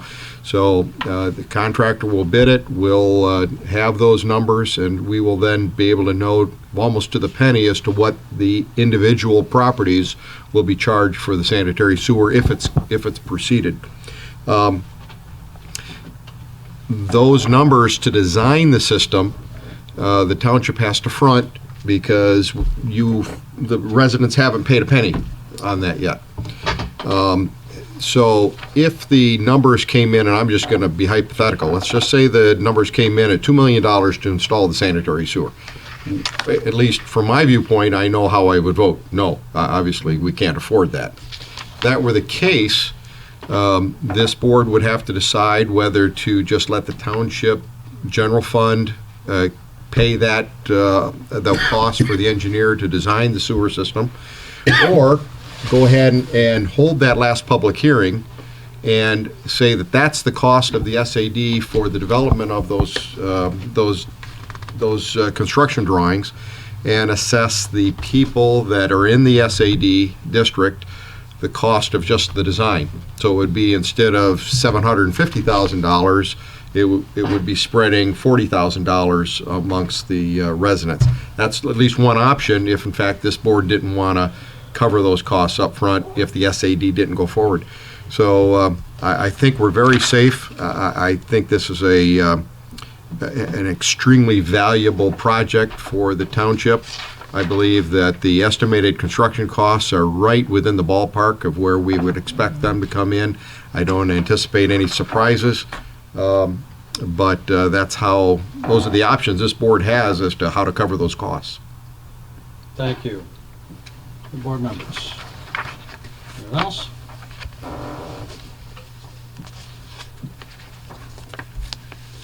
Well, from time to time, we have to make investments in our residents. And this is a time that sometimes we have to do that. That's why we are here. We're here to try to service the community as best we can. There will come a time when all of you might hear of something else going on in the township that you go, well, what's in it for me over there? Just look back at this moment, okay? Because these are the defining moments of the community. The community is here to try to help itself. And we, as stewards of the monies of this community, have been very good about it. We've been able to keep our budget more than balanced, and have tried to be very careful with everything that we do. I take it very seriously, because to me, that money is entrusted to us, and it's here to serve you when it needs to. At this time, I would entertain a motion that the board would approve the expenditure of the $33,740 and the $6,195 from DLZ out of PA 188, which is a fund that we have for monies that is for public projects, such as this. And at that time, this project goes forward and comes to fruition, that the monies would be returned to this from your SAD. So you are not getting this for free, but you're getting it forward funded to do this work so that we can get to a point where hopefully we can go forward. Did you want to ask something, Rick? Comment. Yes, comment. Again, I said it to the last meeting, currently in our neighborhood, the exact path of where these mains are going, there is Consumers Power that has radiographed the entire ground, has it all mapped out. They're continually putting gas services in. And I was wondering if your services could look in with Consumers Power. They'll be back in the spring. They're right now replacing all the mains. They've got everything's marked out. The septic fields are marked out, the tanks are marked out, everything. There's a lot of legwork that they've done. They spent over 5 weeks in our neighborhood with trucks mapping them all out. They know where everything's at. Can we get onto that? Little cost savings, maybe take a bite out of the... There may be some collaborative information that might be able to be done. I cannot answer. I am not an engineer, but I will tell you that whenever information can be exchanged, we like to do that. So, but thank you for the information. And they'll be there, if this project does go through. They'll be in the same neighborhood, directional boring, the same time they're doing it. Right, except we'll be lower than them. So. Maybe not. I've seen 10-foot holes. So, well, there is. There's 3-foot holes and there's 10-foot holes. Okay. So, and they're going to, their mains, the 4-inch main that runs down, it's a high-pressure main that runs all the way through the neighborhood. I've been watching it for the last couple of months. Rick, I got to get back to this. I'm sorry. All right, so that was, what I proposed was in the form of a motion. So I'm making that motion, and I'm looking for support. Support, Mr. Supervisor. Motion and support. Okay. At this time, all in favor? Aye. Ayes have it. Thank you. And PA 188 is a fund of monies that is set aside for these types of projects and things of that nature. But again, this is only a loan. Thank you very much. Thank you, BLZ. Okay. Next item. 11B, request to approve additional police officer and command staff restructuring. Chief? Thank you, Mr. Supervisor. I'll first talk about the additional police officer. In 2014, we took just over 24,000 calls for service, and as of the end of 2018, we took almost 28,000 calls for service. That's over 16% increase over those 5 years. We are a strong department. We work hard, but we need an additional officer, just one this year, and we'll reevaluate after this additional officer. But with the increased demand of the new subdivisions going in and the new businesses that are going, it's a continual process, and I don't want to, as a police department, fall behind and have a lack of service for the community. We are very pro-service, pro-community, and we want to continue that effort, and that's why I'm requesting an additional officer. Very good. I know, Chief, I know you've been doing a good job, and we've had multiple reports, even national reports, FBI reports, of where we stand in the standings. I think the last one that I saw was we were 16th in the state per capita or something like that to save the city, so it's good to know. And I know you have a very proactive policing program. Any questions from the board? You do have this in your budget? Yes, with the revenue that's coming in, with the growing, the community is growing. So with that, there's additional tax revenue coming in, which will support this officer. Very good. Any questions? Yes, Mr. Lilly. I just like to express my concern. even though I'm going to vote for this motion, just my concern about the command staff restructuring.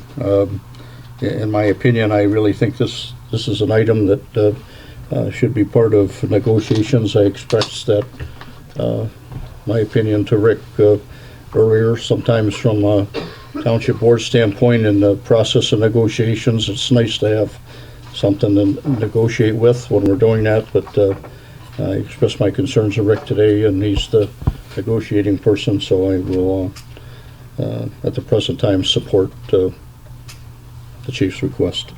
Thank you. Any other members? So those are, just to reiterate, those are two separate issues.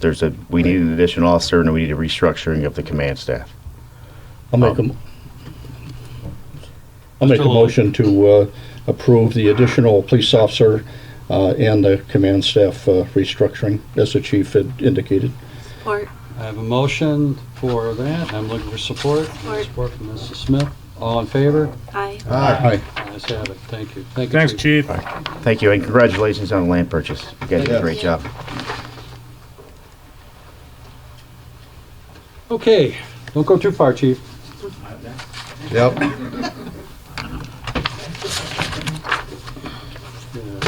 This is our first reading of our ordinance to amend Chapter 32 of our solicitation ordinance. The idea tonight is to move it to our second reading, which will give it an opportunity to be reviewed and critiqued prior to its enactment. Chief? So this is specifically for solicitors in the roadway. I don't agree with it. I think it's stupid to stand in the roadway and collect money while cars are going 25, 30, 40, 50 miles per hour down the road. But the Attorney General sees it differently, so we will go in accordance to what he believes. So with that, White Lake Township cannot prohibit solicitors from soliciting in the roadway. They can, however, or the township can, however, pick spots that are safe for those people soliciting in the roadway. So we don't want solicitors at 59 and Elizabeth Lake Road or 59 Tegredine in the middle of the roadway collecting money for certain charities. So we have chosen two areas which I believe are the safest areas. With there's quite a bit of traffic volume, but the miles per hour and the stop signs, I consider these two areas, which is Oxbow and Elizabeth, and Tegredine and Elizabeth, to be the two areas that are safest to solicit funds in the township. Sometimes common sense and government just don't seem to work hand in hand, do they now? Nope. So, but I understand that is the Attorney General's take on it, and I also understand that by council that we need to move forward with this. So with that explanation, I'm looking for a motion. Oh, yeah, I had a Mr. comment. Ruggles. Yeah, I was actually going to ask you who picked the spots, but it sounds like you picked them. So I did pick them. Those are the safest ones? They are. I had a meeting with my command staff, and we looked throughout the township to see what areas that were had enough traffic that would be beneficial for the solicitors, and B, that were safest for the solicitors. And those two, at this point in time, are the two safest. It could change once the roundabouts, or if roundabouts go in, then we may have to come back and change those. But at this point in time, with the three-way stops at both locations, it's the safest point. Okay, thanks.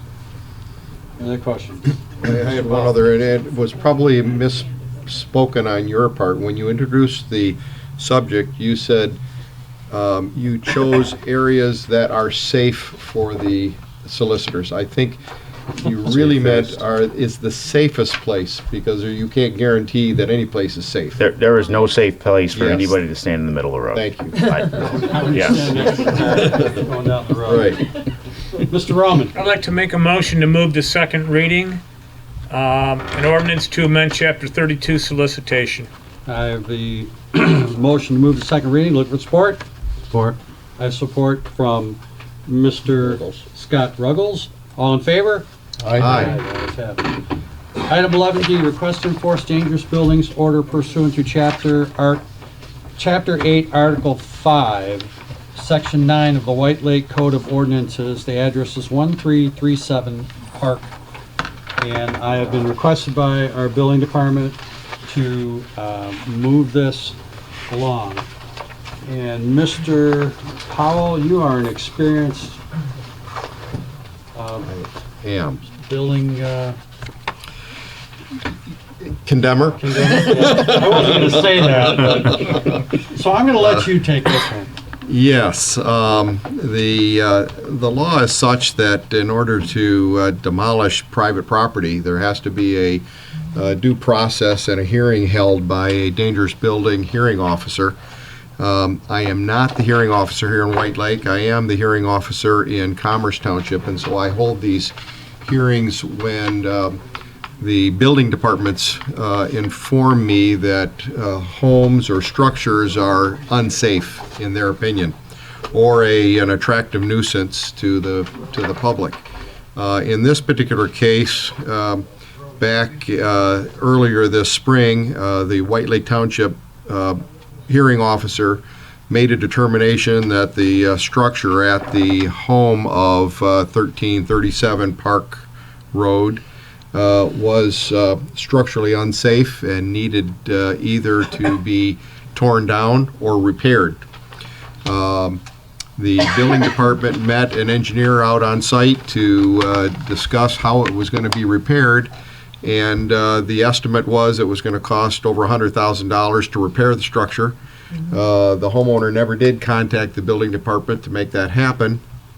A builder met with the building department out there in about August 15th, and the builder told the building department that the homeowner had not decided to rebuild it or do anything. So since that time, the homeowner has not contacted the building department here in White Lake Township at all, and therefore the building department has requested us to take action to demolish the dangerous building there at 1337 Park Row. Just to backtrack just a little bit so that everyone knows, the chapter is 8 in our demolition or in our ordinance, section V or 5. And then section 109, not 9. It's 109, not 9. But that being said, I'd be willing to answer any questions, but this board has to be a little bit proactive and not allow dangerous structures to remain in place for fear of accidents happening if trespass does occur. Correct, and we have done this in the past and will continue to do so. Correct. As we have the old and the new in the township, and the old's okay, but you gotta keep it in decent shape. Correct. So, any questions from other board members? I guess just to be clear of what steps that the building official would, or the building hearing officer would like us to take. I do have that. Would you Yes, I'll clarify. speak to that?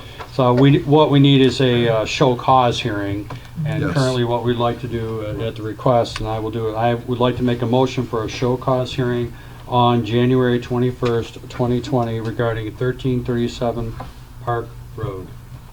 I'll support that motion. I have motion, I have support. All in favor?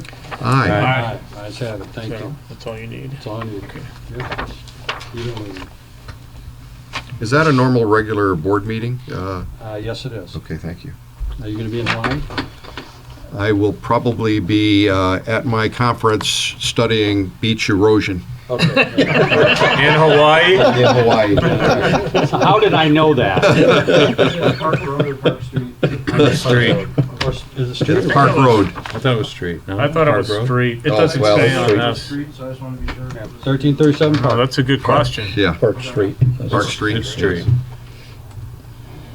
Okay. Yeah, okay, so much for the, okay, never mind. Okay, the next item is item E. It's a request to approve the MERS Healthcare Savings Program participation agreement. That is a financial tool that is now being put in the box, so to speak, which would be for healthcare savings program agreement for future public safety persons as we closed out the last benefit, the lifetime benefit program. This is a submittal for this, that they can participate in this. Kathy DeRocher included the documentation for it. It simply just allows us to go into this, to offer this, which is contributed by the employee, and the township operates this particular fund, so that it has a benefit in the long run for anyone that's here any duration of time. So, do you have a question on this? Anybody have a question? Terry? No? I'm good. Okay. You were good with all Kathy's work on this? Kathy did, yes. Okay. Very good. It refers to public safety elected in-house officials, deputies, police chief, and the fire chief. So, seeing no further questions from the board, I'd like to entertain a motion. Make a motion to approve the health care safety savings plan. I have a motion. Support. I have support from Mr. Powell. All in favor? Aye. Ayes have it. Next item is a request from the clerk's office to replace a part-time clerk 2 with a full-time clerk 2. Mr. Lilly. Mr. Supervisor, in 2010, I believe right around that area, the township clerk's office lost one full-time employee. That was due at the time to some cuts that the township have to make in the budget in order to meet our budget requirements. And since that period of time, we have shared a part-time person with the supervisor's office. Yes. And now, because of a shortage in the water department, we're both going to miss our experienced person that we had. Going to go to the water department for a little more money. So my request is, because we have lost that full-time, and next year, as I had indicated to the board previously, that most likely the clerk's office is going to have 4 elections for next year, that we're in dire need of that full-time person back. And my request is to Township Board to authorize the full-time position with a budget amendment to make that a full-time position rather than part-time, and which will allow us to start looking for some help. Okay.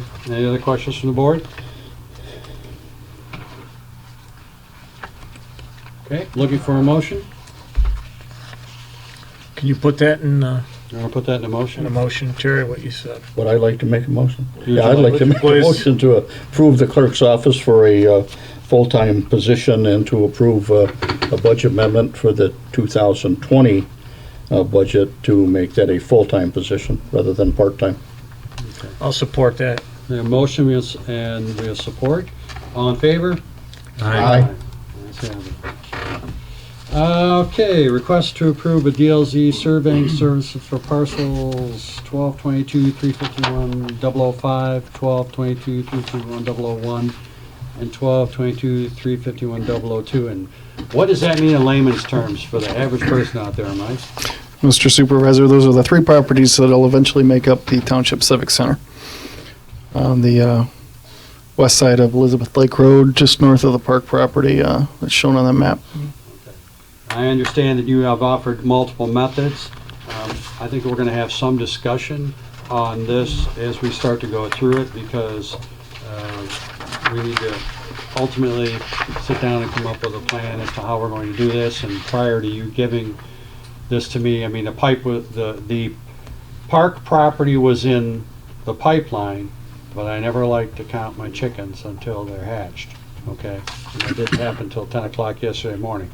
So there may be some other things we have to look at. There may be some additions and subtractions or modifications to this particular process. Certainly. This is instrumental that we have this work done, because what this does is sets the grades, elevations, flow. We'll know where the water flows from, all the different natural features of that particular area, which gives us basically ground zero, the first building block for us to be able to design what we're going to do down there. That will allow us to determine where we need to cut the soils, and it will determine where we need to fill the soils. It will also allow us to determine where the inverts are going to be on necessary gravity sewer or pressure sewer, and the water mains, and in the nature of any of the developments that go in through there. So it's the essential building block that if you were going to build a home and have your parcel surveyed, it's the same type of work to be done, except on a much larger scale because it's a larger parcel of property. Mr. Powell, you have a question? I can see it in your eye. Thank you. Yes, Mr. Supervisor, and I appreciate your explanation at the onset of this item.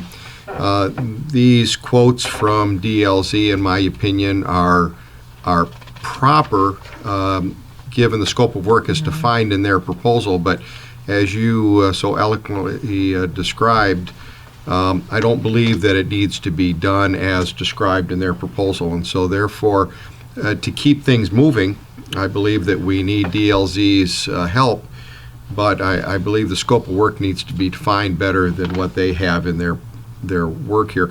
There can be as everyone knows, Oakland County does a flyover every year and defines a topographic survey of all of Oakland County.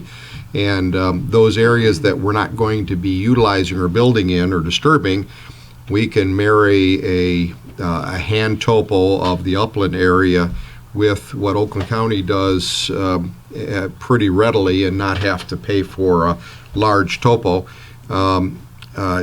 So that everyone understands, I'm using language, a topographic survey is determining what the grades are on property so that it can be designed.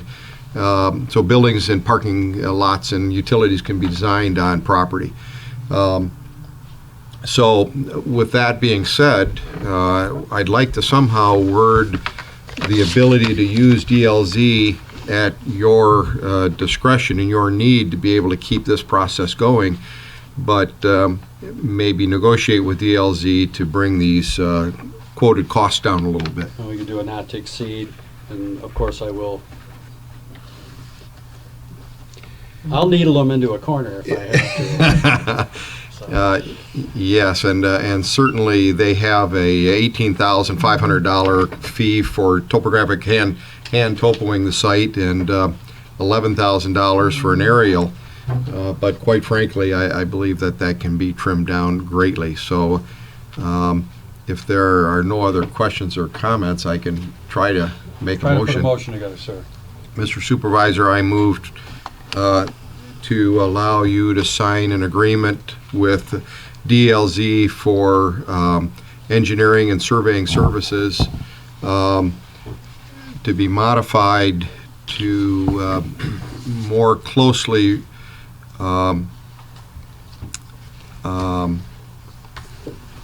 describe the work that is actually needed in the upland areas on the township property, utilizing the DLZ proposal as a guideline at their hourly rates. Okay. I have a motion. Looking for support. I have a question. Question? Were you going to put a dollar limit on that motion or no? Oh, well, okay. Let's not to exceed the quoted prices on their proposal. Very good. Okay. Yes, thank you. I'll support that. Okay. Thank you. I have a motion. I have support. Any other questions from the board? All in favor? Aye. Nice have it. Another step moving Yes. the township closer to what. Might I also add Yes. that I know that there is a wetland expert who has already done the delineation of the wetlands on all of this property. I know that there are ribbons there. They may need to be filled in, but the previous wetland consultant could probably do this much easier since he's already done it. So He's in Florida too. yeah, but yeah, that's true. But we can. Come back. He can come back up. That's right. Okay, thank you. Okay, moving on to items H, and the item H has 4 items, A, B, C, and D. And We have these- another one, Rick, before that, Oh. I believe the building and 11H. building regulations. Oh yeah, 12A. I was going to 10H. I was going to 11H. Yeah, that's right. 11H. H. Yes. 11H. Yeah, 11H. Good point. We did put it there. I was trying not to get ahead of myself. You did. You did right. So 11H, Terry? I'm sorry, go ahead. That we have 4 items on 11H, which all pertain to the Civic Center. Just give these people 1 minute. Yeah, we'll give them a minute to recess. Hold. Me too. Thanks. See, now the hard work comes and you all want to leave. Everybody leaves, and I'm gonna move to approve the SAD for the sanitary sewer. No.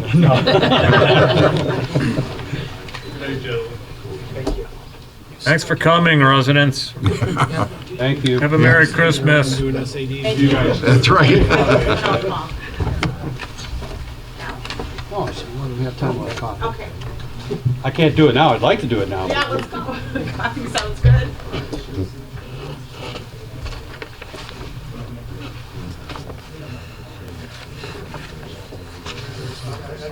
Another moment to clear the room. Rick, You all set? Thanks. Rick? Yes, I'd like me to go over these, I'll go over them. Yeah. Well, I just want to let them get out. Drive safely, Gene. I don't hear anything. I know it. Not the earliest, they're still here. Yeah, that's right. Thank you. Okay, moving on to items H, A, B, C, and D. We'll take them individually. Item A is an item which deals with the remediation of the asbestos in the buildings that we have to deal with as we are required by the state and the grant process and things of that nature and the required demolition of those buildings. Mr. Lilly, you care to elaborate on that? I just go over that real quickly. Rick had asked, we had previously approved the demolition bids, and we previously approved a contract with a gentleman to do the asbestos abatement. The following items that have been left to go are the items that we're going to talk about, and that's the right-way remediation, a bid of $13,855, which is to actually remove the asbestos from both of the buildings that need to be demolished. The second part, B, is from Hoffman, who had been awarded the bid for the buildings to basically provide dumpsters, excavator, operator, labor, trucking, and disposal costs to remove all of the additional debris that had been down in the park area. Item C was Armstrong, again technical. They did the first part of the asbestos identification, and their scope of work is to make sure they oversee that the contractor is properly removing the asbestos, and also to formulate a final report. And the last item that you see is from a gentleman from Michigan Property Networks. Paul does a lot of the tree removal for the township, and a bid of $11,000 to basically pretty much go in and clear all the way around both the homes and some of the trees that Rick and I had walked the property and identified as those that are really a nuisance and could cause us a problem if we don't take them down. So those are the 4 quotes that are needed in order to proceed forward with the demolition and cleanup of the property. Thank you, Mr. Clerk. I do want to report that the remediation company has filed a permit with the state that does take at least 10 days, and that will be hopefully January 6th that will be done. So hopefully in the meantime, we'd like to get the trees down and also have to obtain the shut-offs for both electrical and gas on the property to obtain the demolition permit to the building department. So all of those, I think, Rick and I, both of our recommendation, and maybe Mike's, is that we need to proceed and get those buildings off that property and Yeah, proceed. as we are required by the So- grant to remove those buildings and move forward, and these are some of the steps. The remediation was the best price that we received for that scope of work. Mr. Hoffman was very reasonable in his quote, through my experience for that type of service. And for those of you who have not been down there, and I would urge any board member that wants to go down there to contact myself, and I would be glad to take you down there, is that there are multiple hazards, which is why the state has allowed us to post the park as a non-trespass area for up to 180 days. That is the length of time we have to get it to a point. I anticipate it'll be done before that, but the state was gracious to realize that the times of the season's changing, and there is going to be some issues ultimately. If we get 10 inches of snow next week, it's going to be a little tough to pick up all the rubble and the beer cans and stuff, but it's pretty obvious where the old deluxe motorhomes are, okay, which is some high stuff there. And Terry and I were thinking about, actually Terry had the idea about making them door prizes tonight and letting people Free motorhomes. Yeah, free motorhome. We didn't think fast enough. So, nonetheless, these items and the Armstrong Technical Services, of course, are required under the asbestos removal that someone has to monitor as very similar to the services that are provided, that we have to, our engineer provide to utilities that are put in. Someone has to make sure they do that correctly. And as far as the trees go, there is quite a bit of area there that needs to be removed for a variety of different reasons. Number one, we have a tremendous amount of dead wood tree standing. We have several trees that when you get to the crotch of the tree, it's completely rotted, and it's just a matter of time before it comes down. And all of them are in very close proximity to the foundation of the house itself, which is going to cause some difficulty in the final grading of that area, and they won't be able to work around that. And all of the trees on the 2-acre parcel are going to need to be removed anyways for the public safety building. So while they're there, it would just make sense to go in and try to clean this up and just make things a cleaner palette to work from at this time. The approval of all four of these, we have sufficient money in the fund set aside already that the board had designated before that we do not have to do a budget amendment along with these items. What fund is that, Terry? We have a park and rec. Oh, the Parks and Rec Fund? Yeah, Park and Rec Fund. And Parks and Rec, and we had designated some monies before. There was Rick some had money that was requested. put out before that we had had the board approved previously. I didn't spend it all. I didn't run off to the Bahamas, Mike. I had a question. Yes, sir. Are we leaving the 400-year-old tree alone? I'm not going to tell anybody where it is. Okay, so, but we'll go out So and it's see safe. it. It's safe. Yeah, good. It will be noted, and as we eventually develop, which is a whole nother avenue, it's just a natural treasure that we have there. Yeah, very cool. And I think it's something that's worth preserving. But these particular trees, none of them are really high quality. There's a couple elms there that are ashes rather, they're dead, and there's a lot of it's scrub, and the bigger trees all need to come down and be ground up and hauled away, and got rid of them, and that way we can kind of semi-prep the site for what we're going to be doing. Yes, Mr. Powell. I've got a couple questions, and these questions are just going to come to for legitimate discussion. And first of all, I think the quotes, in my opinion, are right on, except for one that we'll discuss in a minute. When you go to disconnect the gas and electric for those homes, the Public Service Commission it requires the utilities to do that work for free for public projects. And so you need to contact the utilities themselves, Detroit Edison and Consumer Energy. They must, in fact, do the improvements in the disconnect for free for the public entity, for the township. Just had this done, and so I know Can you relay that can be that done. information to Aaron? I certainly can. So that will be no cost. And then the question is, once the asbestos has been eliminated and certified to be eliminated from the buildings, I know there's the possibility, and I don't know if the fire chief has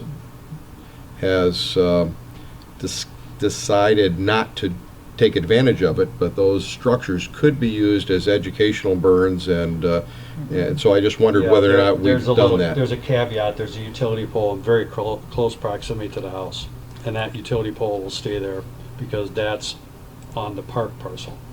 All right, and certainly that might be, I just wanted to bring We're that going to up. look at that because after the conversation. That's pretty close to the It's one pretty close, structure. yeah. So after the conversation we'd had, I've spoken to the chief, and of course they'll use it for a test, a smoke test for sure.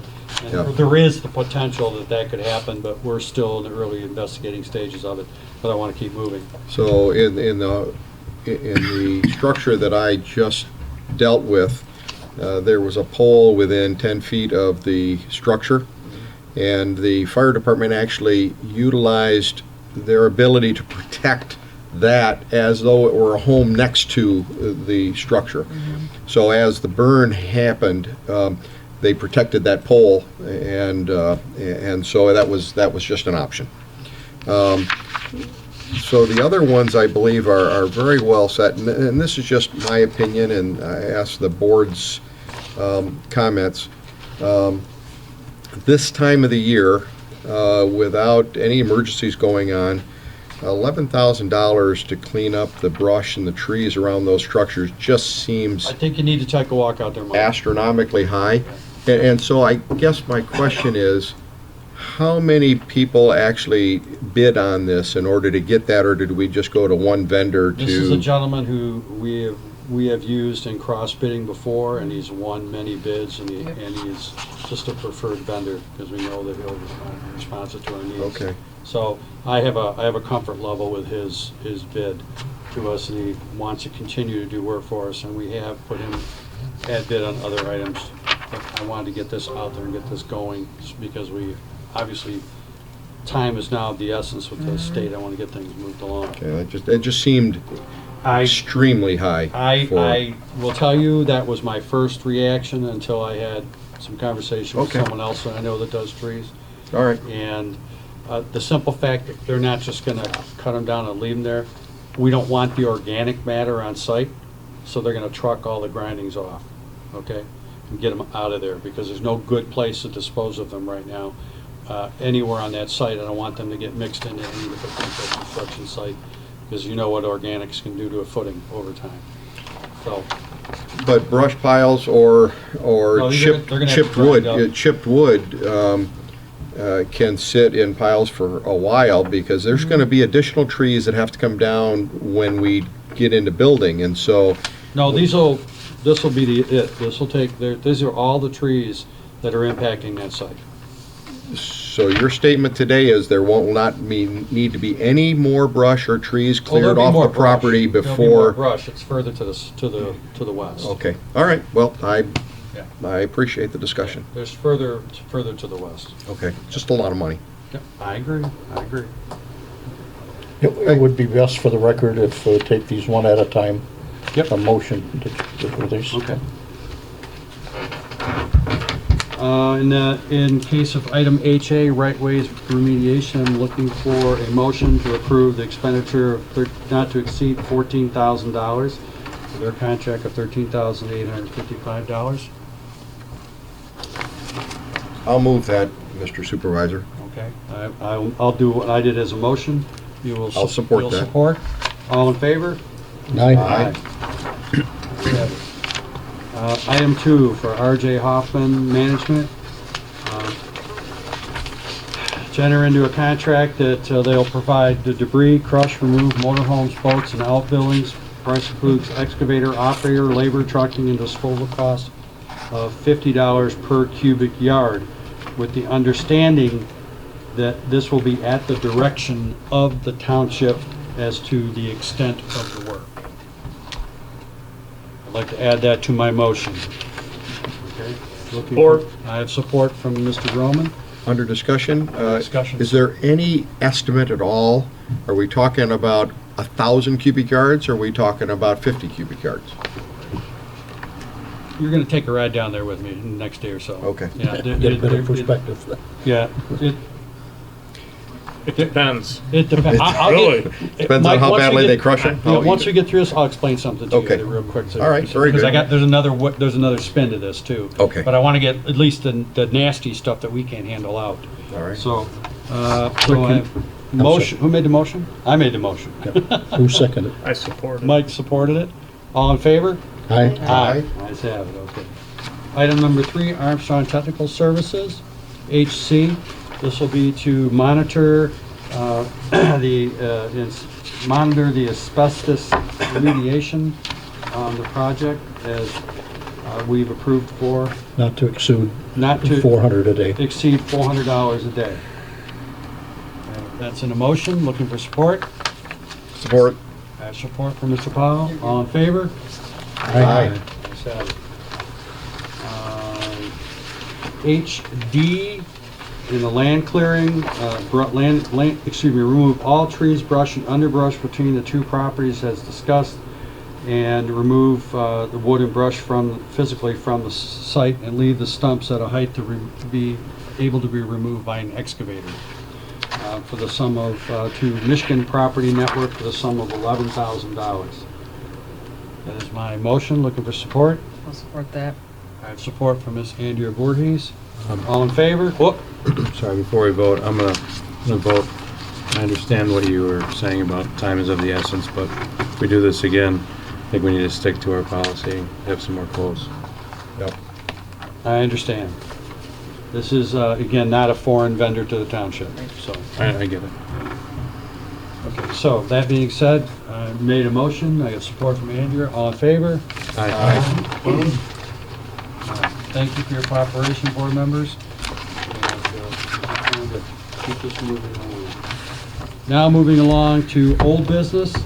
The second reading of the amendment to Chapter 8 Building and Building Regulations, Article 4 Property Maintenance Code. Lisa is obviously not here tonight, but I've been told with her that this is, and I have read this, and I also had a conversation with Jason Hudson, and this is essentially our property maintenance code. It's the update that we are required to adopt so that it can become enforceable in the township. Any questions from the board members? I'll make a motion to upgrade the property maintenance code as requested. Okay, by the township attorney, Mr. Powell. Let's go to second so we can discuss. I will second that. Okay. Mr. Powell, question? Yeah, I do have a question, and it's strictly an interpretation question or a logistical question. Been through this in a number of communities. In item in section D1 in this ordinance, it describes, it excludes vacant property because you can't hold them to the same standard as a yard. Land, it says it's got to be at least 2.5 acres vacant, but it doesn't describe about that vacant land. If you maintain 2 acres, it's not vacant property. You own it. And so the question is, are you being demanded to mow the field around your house to less than 8 inches high around your house if you didn't want to mow your entire yard? Vacant piece of property, totally. So I don't understand the interpretation of that. And I know no one else here probably can, because I couldn't tell you, other than the fact that I do know that when in the property maintenance code in general, that if there are larger parcels, there is a homestead footprint, for lack of any other description, that is looked at to be kept and maintained in a tidy manner. And I believe that there is a certain exemption in that. I had the same question that you did at one point in time, and I never really got a clear answer from anyone that I spoke with, even in official capacity. Okay, well, I wanted to bring it up so that in enforcement or whatever, it certainly can be described or discussed at staff level. Correct. The other question I had was the measurement of the weeds and the height of the grass is set at 8 inches. Anything over 8 inches prompts the potential ticketing and the action from the township. So obviously the inspector would go out, code enforcer would go out, measure. If it's over 8 inches, it prompts the next course of action, which is sending a letter to the homeowner and giving them 10 days to cut the lawn or deal with it. So you've now got another week and a half of growth on that. So now you've got 12 inches of grass sitting there. By the time, and if they don't respond, then by the time the township gets a contractor in there to do it, you've probably got another week, and I don't know how long that is between when we give that work out. So we have almost a month's worth of growth that when you get in and try to cut that, now you've got clumps of grass everywhere. And I'm saying all of that to say that, can't we speed that up a little bit? If somebody hasn't mowed their lawn in 3 weeks and it's growing 8 inches thick, 8 inches high, quite frankly, we ought to give them 3 days, 3 business days to get that lawn cut. Otherwise, our staff will go out and cut it instead of waiting 2 more weeks before we get it done. It's just an observation because I don't know how it's worked in the past or whether this is similar to what we've done in the past, but I see an enforcement issue. It is what we've done, pretty much done in the past, and typically what happens is the letter goes out, they have that 10-day period. At the same time the letter goes to the homeowner, we put our vendor on alert, okay, simultaneously, so that we, after that 10th day, can implement very quickly the cutting. Okay. So there's no lag time. So you found that it works pretty so far, pretty since we have adopted this, it seems to be working well. Okay. And it has gotten people to come around and do what they're supposed to do, and some people won't do what it is they're supposed to do, no matter what you do with them. Yeah, so you end up charging them for mowing their lawn every month for them. Yeah. And listening to the other neighbors squawk about it, which rightfully so. You know, you don't want to look at that type of stuff. Because we could, if we find that it is a problem, we could add another section in here that says that's the first offense. The second offense, we give them 3 days notice, and then we cut their lawn, to where we kind of stick it to them a little bit if they don't respond. There is some limitation there for a reasonable and in due time. And that is where I think some other communities have gotten into trouble. Okay. And this is why Lisa has a comfort zone with what she has. All right. All right. I believe we ticket them too, do we not, Chief? Yes, we do. Yes. They get ticketed Okay, as so well. they if they don't perform in the future, then you set up a court date and you end up before a judge as well. It becomes a civil infraction. Okay. They can end up in court. All right. The only other item that I have is this is a fairly healthy ordinance, and we're just amending a bigger ordinance. Didn't know who, and I know Lisa's not here, who does the homeowner appeal to? If there's something out there that just doesn't fit that mold, and yet the township ordinance enforcer writes a ticket, who does the homeowner appeal to in order to reconsider that ticket? Generally me. I'm the first person they call. Are you given the authority in that building and regulations to modify that request? We that specifically I cannot answer. However, in the past I have had this incident occur, and where persons were issued a ticket by our code enforcement, and the first thing it did was show up in a chair outside my office. Right. And I would sit down and then look into the matter, and as of date, we have generally, anyone that's come in to talk about it, we have generally worked out an amicable agreement, and the Good. ticket was dismissed. Okay, good. Thank you. I appreciate that. That addresses my concern. Just because a ticket is written, I do not, it is a course of process, but once the ticket is written, the only one that can revoke that ticket or rescind it in any manner is the ordinance officer, period. Okay. Okay? because now it's gone, once it's gone to civil, I'm done. It's out of my hands.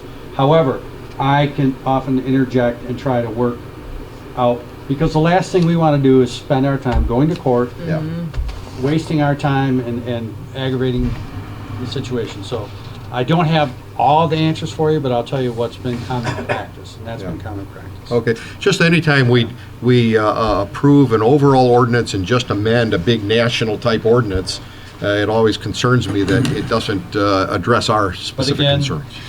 Per council, we need to do this in order to make it enforceable under the guidelines of the gist of the law. Yeah, and that that rubs me wrong. Just because the attorney says it doesn't mean that we have to. Sand. Except sand on the feet. That's exactly right.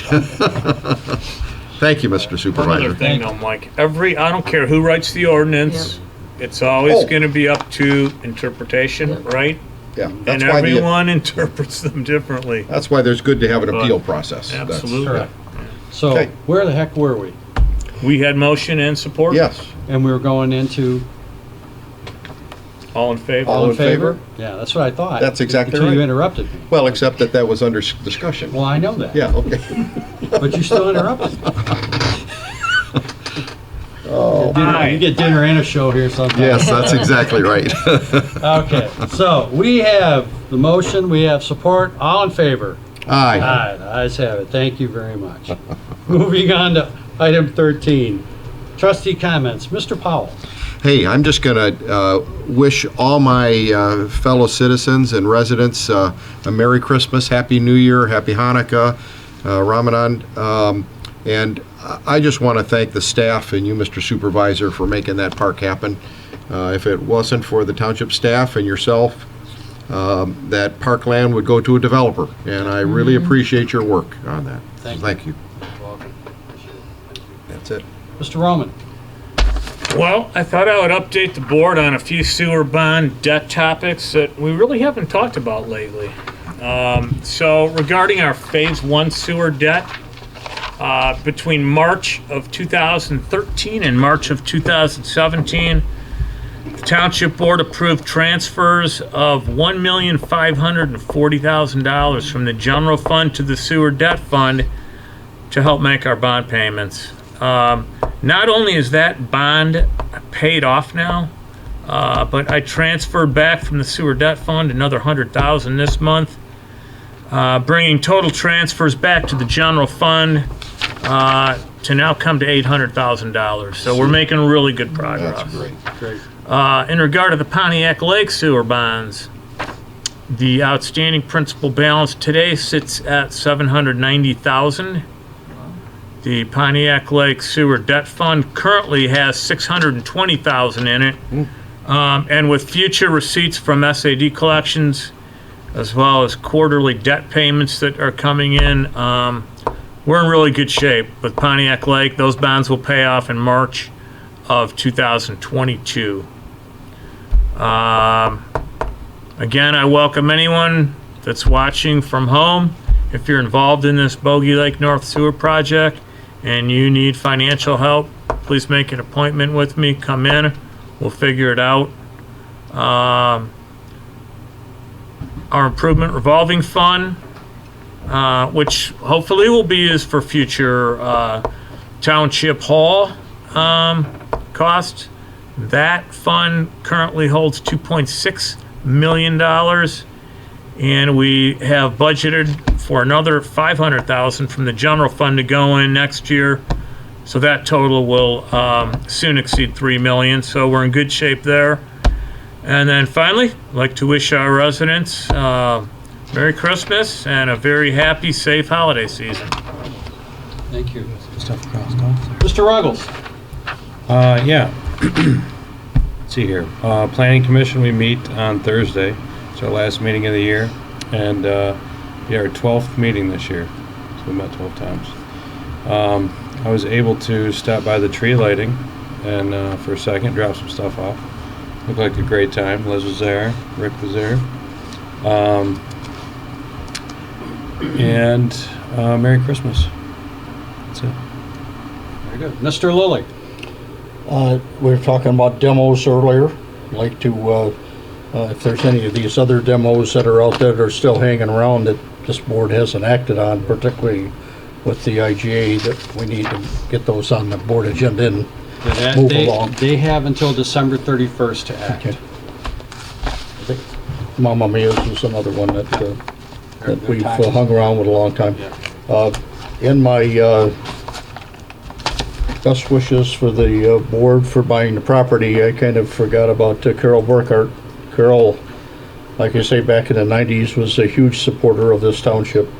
In the meetings and stuff that we had held concerning that area, I know she's a huge supporter, and hopefully someday when we get busy building the township hall and the park area, maybe we can do something for Carol for not being with us, but like I say, huge supporter.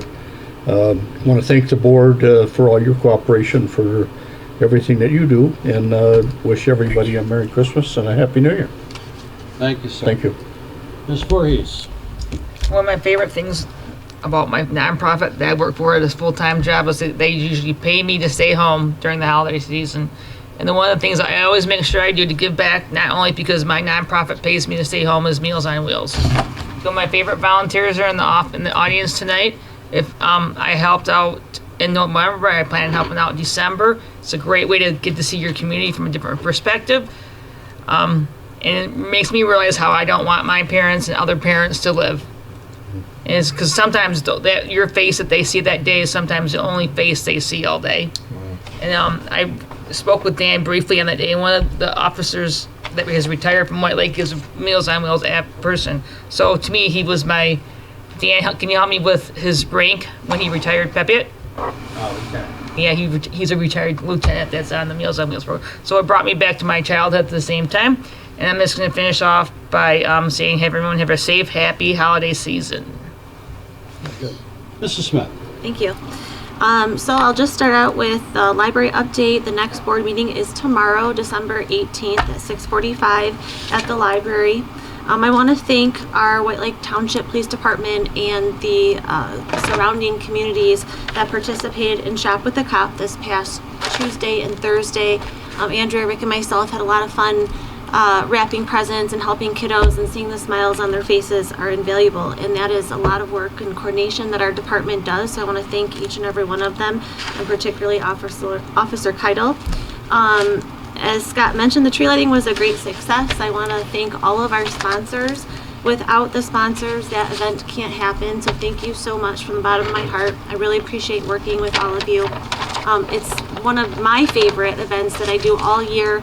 It's an opportunity to spread Christmas joy in our community, and it's priceless and invaluable to me. And so I want to thank everybody that volunteered, participated in some way or the other to make it happen.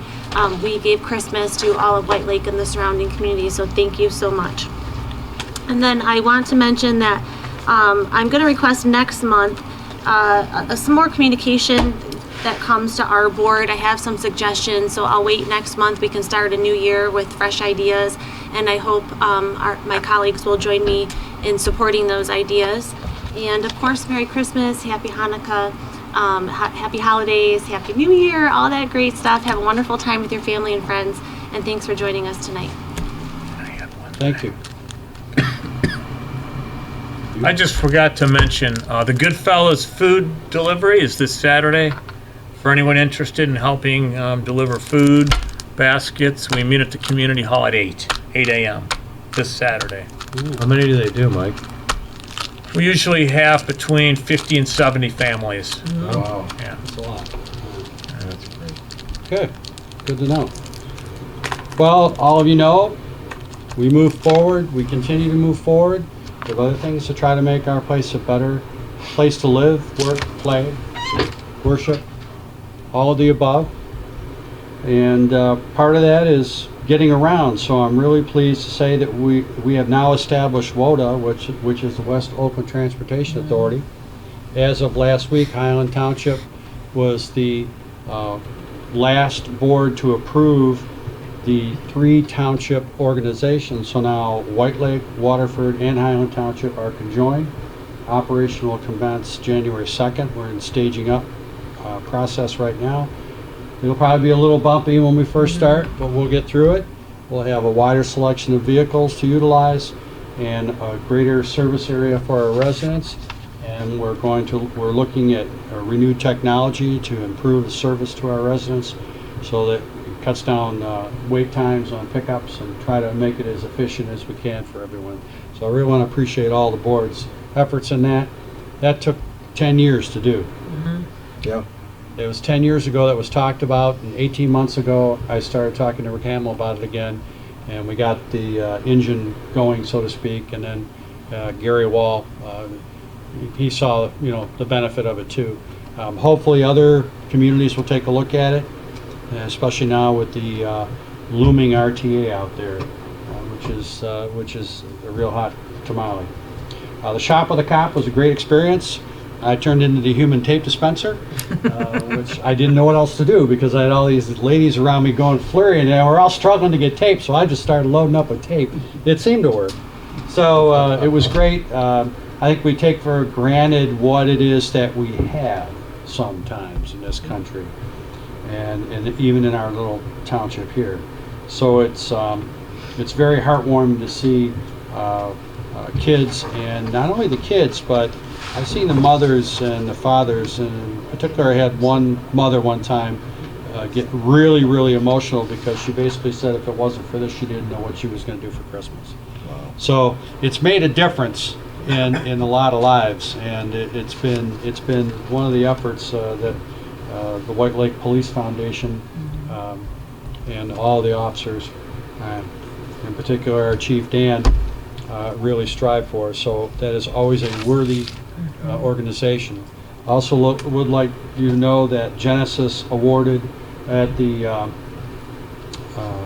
extravaganza event, Pontiac extravaganza event, the Fran Anderson. Thank you. Fran Anderson Award. I almost said Fran Amos, but I got my Yeah. mixed up. Fran Anderson Award was given to one of our students, who we're going to talk about next month. We're going to kind of have some fun with him. And the other thing is I was very, very proud to be the representative to pick up a $500 check for the White Lake Police Foundation that will get obviously used for the youth services and all the different things that go along with that. Awesome. And Chief, what else are you going to tell us? What else award did you get from the Bar Association? Oh, we had the $10,000 grant. Yep. $10,000 grant from the Oakland County Bar Association.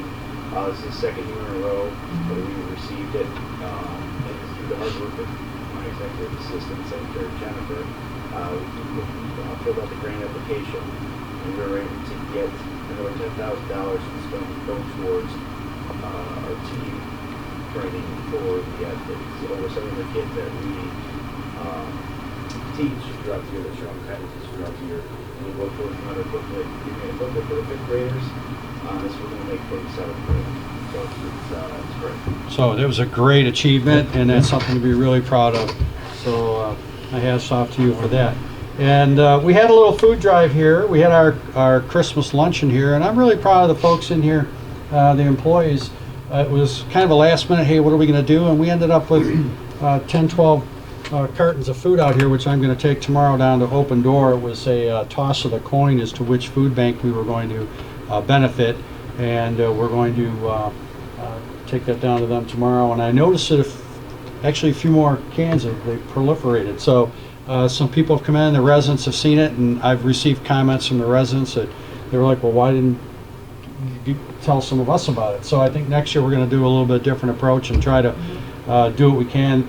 Because again, if you can give, if you can't, support in another way, so that's the best thing. So to my board members, I say again, thank you for a very productive year.